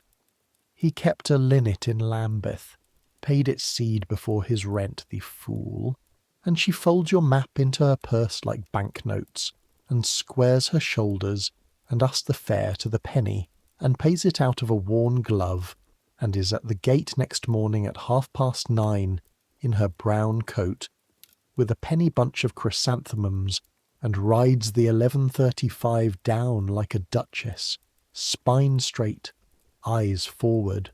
One woman in the 3rd-class carriage doing at last what letters and addresses and seasons and the width of England had conspired half a year to keep her from. When the train comes back at 4, she walks past your counter and stops and says only, "It's a kind spot. I'd not have found it in a week of Sundays. Whoever taught you to keep your book like that, thank him," and is gone, into Waterloo, into the north, out of this story. Whoever taught you? You sit for a while after she's gone, pen in hand, listening to the rain. Nobody taught you, or no, a fallen feather taught you, and an unclaimed wreath, and a ticket bought in coppers, and a minister who said we are the mourners, and a superintendent who remembers a weather vane, and a bandy old porter with a flat palm. The whole quiet faculty of this strange college, teaching one clerk one column. Mr. Croft reads the ledger that evening, finger down the lines, stops at your remarks as he always does now, taps twice, gently, and says, "The company had a visitor today, I'm told, who was well served." That is all. It is, you are fairly sure, the largest compliment paid in the building this year, and it is paid, like everything else here, in very small coin, counted exact. That same October takes Albie. It takes him 15 shillings up in the world and 23 miles down the line. A man's place has come open on the cemetery staff at the South Station, and Hobbs, it emerges, has put Albie's name in for it. Albie, who came to the company 3 years ago, a scrap of a boy frightened of the cells. Albie, who still crosses his fingers, you happen to know, every time he passes cell 9, and who has nonetheless carried and fetched and hauled and comforted his way into being exactly the sort of man the cemetery wants. Someone who can dig a level trench, mend a fence, calm a horse, and stand bareheaded in the rain beside strangers without fidgeting. He goes down on a Monday with his box on the van and his new billet a cottage, an actual cottage, shared with 2 other cemetery men, with a garden in Surrey, in the air, and Mrs. Gale gives him a whole seed cake, the entire cake, and cries frankly, and without the smallest embarrassment, and Hobbs shakes his hand and says, "Level trenches, mind," and Mr. Croft shakes his hand and says, "You were seldom actually late done," which makes Albie glow like a stove, and you walk him to the platform where his box is loaded, and there is a moment where neither of you can find the tone. because you have shared a bed and a station, and a winter and a great funeral and several hundred suppers, and what you actually say in the end is, "You'll have the smell of pines all year now," and what he says is, "Come down Sundays, you long streak. I'll learn you to fish," and the train takes him, and the back bedroom in Lambeth that night is so quiet you can't sleep, and the new junior porter starts Wednesday. The new boy is 15 from Bermondsey, and he is frightened of everything. The cells, the vans, Hobbs, the silence. Most of all the coffins themselves, he goes past them sideways, pressed to the far wall, the way you did, though you deny it now. And it falls to you, because you're 20 now, and it is somehow your turn to walk him through the building on his first morning gate, rooms, platforms, cells, and to watch him watch the first van come in under the arch with his cap crushed in both hands, and to say to him the thing that was said to you, the thing that gets said in this station to every new boy in his first week, and has been, you'd wager, since 1854. It gets easier, you tell him, not lighter, easier. There's a difference, and you'll learn it. And the day you learn it, you'll be worth your wages here. He doesn't understand you. You didn't understand it either. He will. You watch him not understand it with his cap in his hands, and you feel the year turn under you like a wheel. Quietly. One full revolution. There is now a clerk at this station with someone junior to teach, and it is you.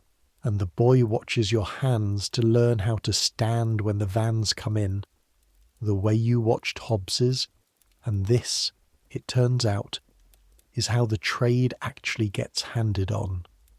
Not the rule book. Nobody has ever read the rule book, but hands watching hands, posture teaching posture, all the way back down the line of boys to the wet Monday morning 37 years ago. And November brings the last Tuesday. You know it is the last Tuesday because Mrs. Lowther tells you so at the counter at 10 precisely, exact coin. And she tells you the way she does everything, without preamble and without waste. Her daughter is settled at Guildford, and Mrs. Lowther is giving up the London house at the quarter and going to live with her, and, she says, laying the 6 shillings on the mahogany in the old exact pattern. "I am told I am to be looked after, Thomas, which I understand is a thing that happens to people if they are not careful." The dry little flash, gone at once, and then, looking not at you but at the framed map on your wall, London to Brookwood, the green ground at the end of the lane. Guildford is 8 miles from him by the road. I have made the arithmetic. I shall be nearer to him living than this train ever brought me, and I shall keep my own chickens. A pause. But I shall miss the 11:35. It has been... And she considers the word with the care of a woman choosing a headstone letter.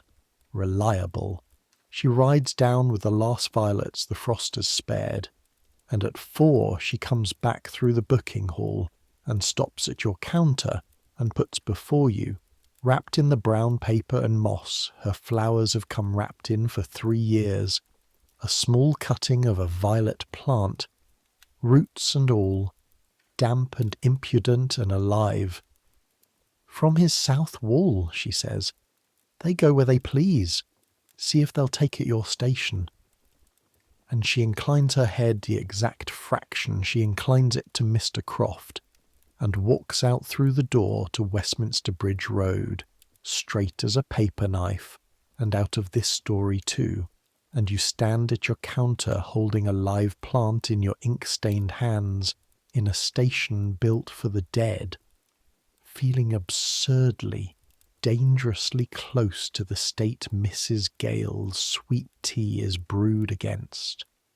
You plant the violets in the black earth of the courtyard border up against the south brick of the arch, where the sun lands from noon on. Everyone watches you do it and nobody says a word. By the following spring, though this is running ahead of the story, there will be violets at the Necropolis Station, seeding themselves along the wall, going where they please, and no man on the staff ever will let a barrow wheel near them. And then it is the 13th of November, and the 13th of November is a Friday this year, and it is the day Josiah Hobbs has chosen, with the sense of occasion of a man who has spent his life timing things to the half-minute, to carry for the last time. 37 years to the day. He's told nobody but Mr. Croft, and Mr. Croft has told nobody but everybody, in the Croft manner, which is that by 6:30 the entire staff simply knows, the way a house knows weather. It is a cold morning, with the first true frost of the winter furring the van roofs, the courtyard stones ringing again under the hooves the way they rang in January, the year closing its circle, and the work is the usual work. 4 funerals, 2nd class and 3rd, a waterman, a schoolmistress, 2 parish shells, and Hobbs directs the loading exactly as always, flat palm, 2 fingers, the small downward pressure on the air, and then, at the last van, for the last coffin, the schoolmistress. Elm, modest. He takes the front corner himself, right shoulder, the position he has owned since before the Crimea, and his 4 men take the other corners in the middle, and you stand at the platform door with the ledger against your chest and watch Josiah Hobbs carry a stranger level. Feet first, slow as honours, the very last of the however many thousand it has been. No one knows, he least of all, 10,000, 12, some number that belongs in a cathedral somewhere, and the loading is smooth as poured milk, and the van door closes. Click, soft as a watch case, and that is that. No speech. You knew there'd be none. He steps back and looks down the platform, the length of it, the lamp still lit in the November murk, the train breathing quietly at the head.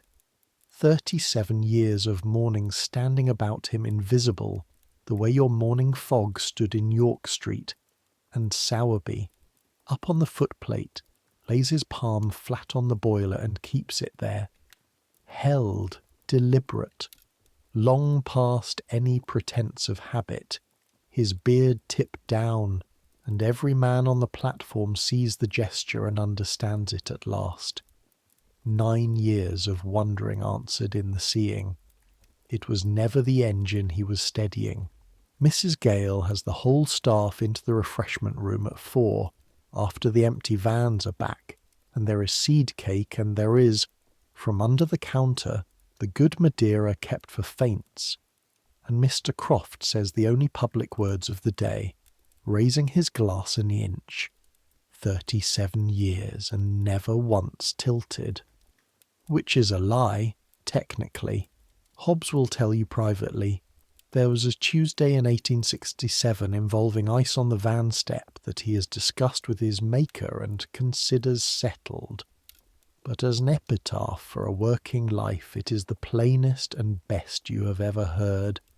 Never once tilted, and you intend, you realise, holding your inch of Madeira among these people in this warm room smelling of cake and lamp oil, to deserve those words yourself some day, in whatever trade the years leave you in. Hobbs's pension to a cottage at Brookwood, naturally at Brookwood, 200 yards from Albies, where he will keep bees, quarrel happily with the head gardener about heather, and walk up to the North Station most mornings to watch the 11:35 come in and find fault, gently, with the carrion. The new head porter is a steady man of 40 who was trained by Hobbs, as was the man who trained him. The palm stays flat, the boxes stay level, the trade hands itself on. December closes the year the way a good sexton closes a grave, carefully and taking its time. The frost holds. The days shrink until the lamps burn all day in the booking office, and the high window is a blue stone by 4 o'clock. The dead of December come, as they come every December.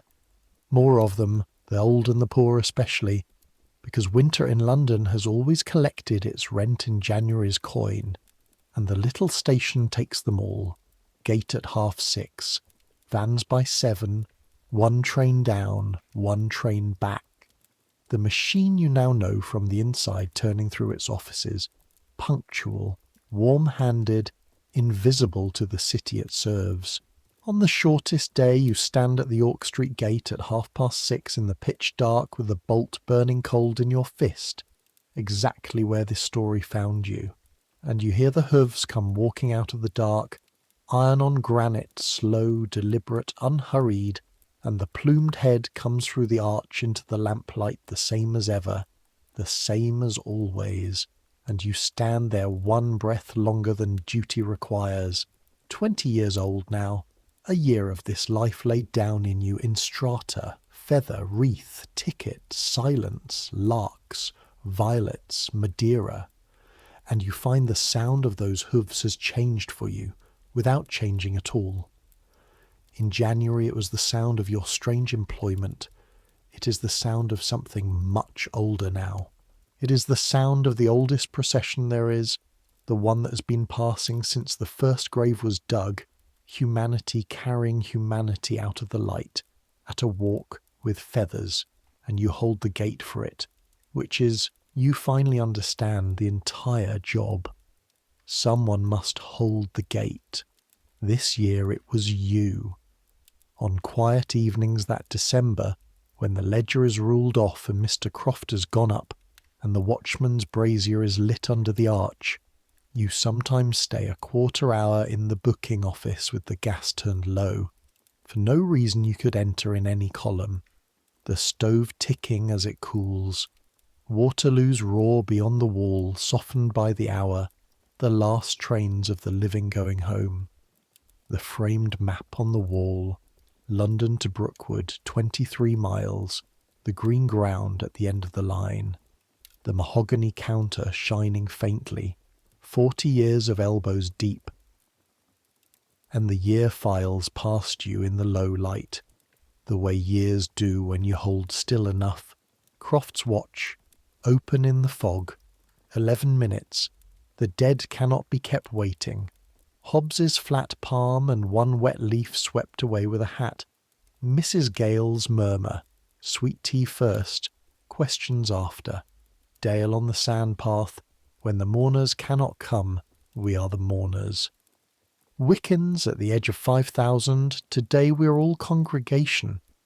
A woman in a brown coat, spine straight in the third-class carriage, riding at last to her brother. A woman with a paper knife spine, 3 years of Tuesdays nearer to him now, keeping chickens. Albie with his cake, learning to fish. A boy from Bermondsey watching your hands. A lark over the heather, spending its song over strangers. It has been, as Mrs. Lowther said, choosing the word like a letter for a headstone, reliable. The year, the train, the trade, the whole quiet, unlicensed order of the care of the dead, reliable. There are worse words to build a life on. You bank the stove, you bolt the gate. You walk home over the river's bend through the lit and roaring city, one small clerk of the one small company that knows where everybody's going, and you sleep these nights like a dropped coat. So come to the last night of the year with him, because that is where we'll leave him, and it is a good place to be left. The last night of December, 1891, the back bedroom in Lambeth, the landlady's warm brick down at the foot of the bed, the new boy from Bermondsey snoring now in Albie's old place, having conquered in 3 months the cells, the vans, and very nearly Hobbs's successor. Out in the dark the city is ringing the old year down, bells loose all over London, and beneath the bells, if you know how to listen, and you know how to listen now, the deeper note, the one note, 4 million lives holding it steady, And somewhere inside that note, dark and small and locked, your station. The platform swept, the cells cool, the ledger ruled off to the very foot of the very last page, the violets asleep under the frost by the south wall, waiting for the year to turn. You are warm enough, you are fed enough, you are safe enough. You have a trade, and a fair hand, and a drawer with a father's letter in it, and tomorrow, because the dead keep no holidays, there will be a gate to unbolt at 6:30, and hooves in the dark, and a plume nodding through the arch, and names to enter, level and slow, in a new ledger with no blots in it yet. That is more than most of London has tonight. That is enough. It was always going to be enough. The bells let go of the old year, one parish after another, the way hands let go of webbing. Let them. You did not know, Thomas, and it is better so, and this is the once, the only once, that I will say it over your sleeping head.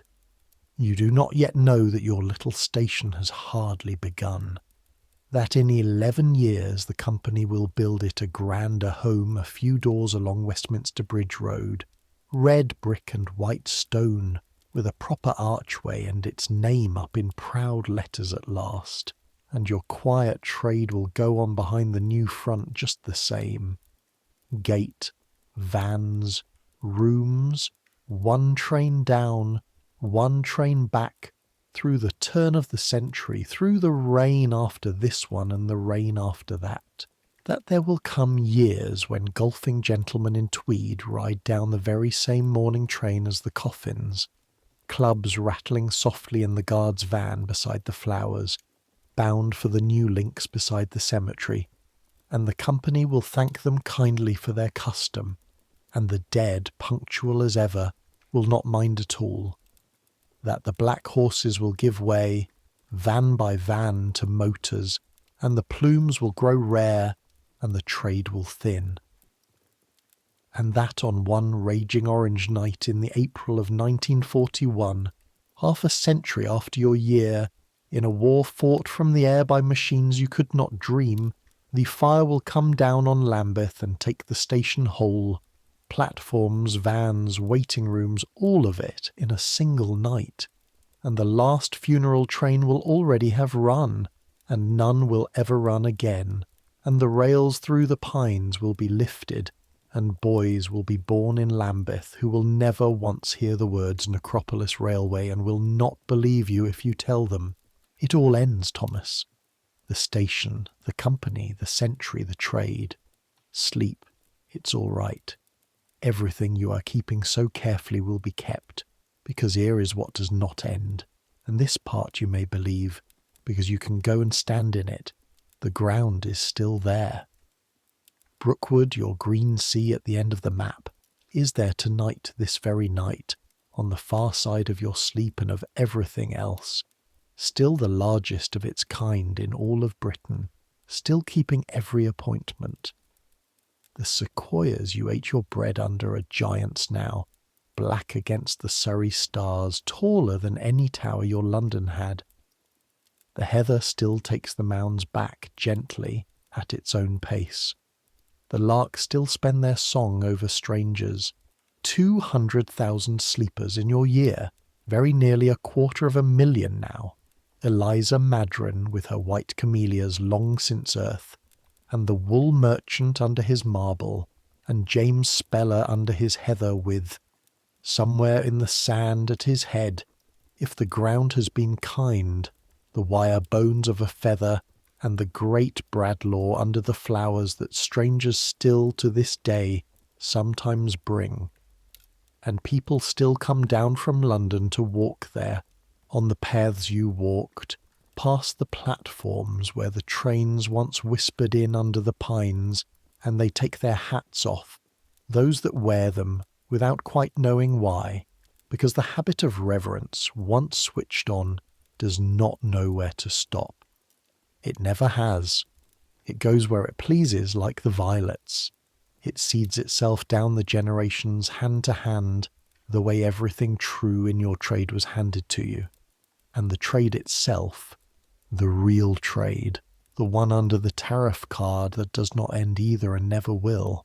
The machines change, the plumes go, but somewhere in every city on earth, tonight, this night, while you drift, there are rooms kept cool and doors kept locked and names being written in fair hands, and there are people whose whole employment is to see that a stranger's last journey is made level and slow, and that the mourners are given sweet tea first and questions after, and that nobody, first class or third, is ever kept waiting. They don't advertise. Grief still comes in off the street through a private door. You would know them anywhere, your colleagues, across every border and every century by their hands. Some things don't change. The care doesn't change. So let the year go, Thomas. Let it go the way Hobbes lets a coffin go, with the webbing running smooth and no jolt at the last. You carried it level. All 12 months of it, feather to frost, you carried it level, and it can be set down now, and so can you. And you listening, wherever the 20th century and the 21st have put you, in whatever lit and roaring city with whatever note it holds, you can set your day down too. You've been up since your own 6:30. You have kept your own gates and ruled your own columns and held your own appearances aloft, and you are tired in that other organ, the one no doctor names, and this is the station at the end of your line, right here, the quiet platform, the swept boards, the lamps turned low. You're warm enough, you're safe enough, you've done enough. Say it the way the trade says it 3 times, level and slow, because the 3rd time is when the hands believe it.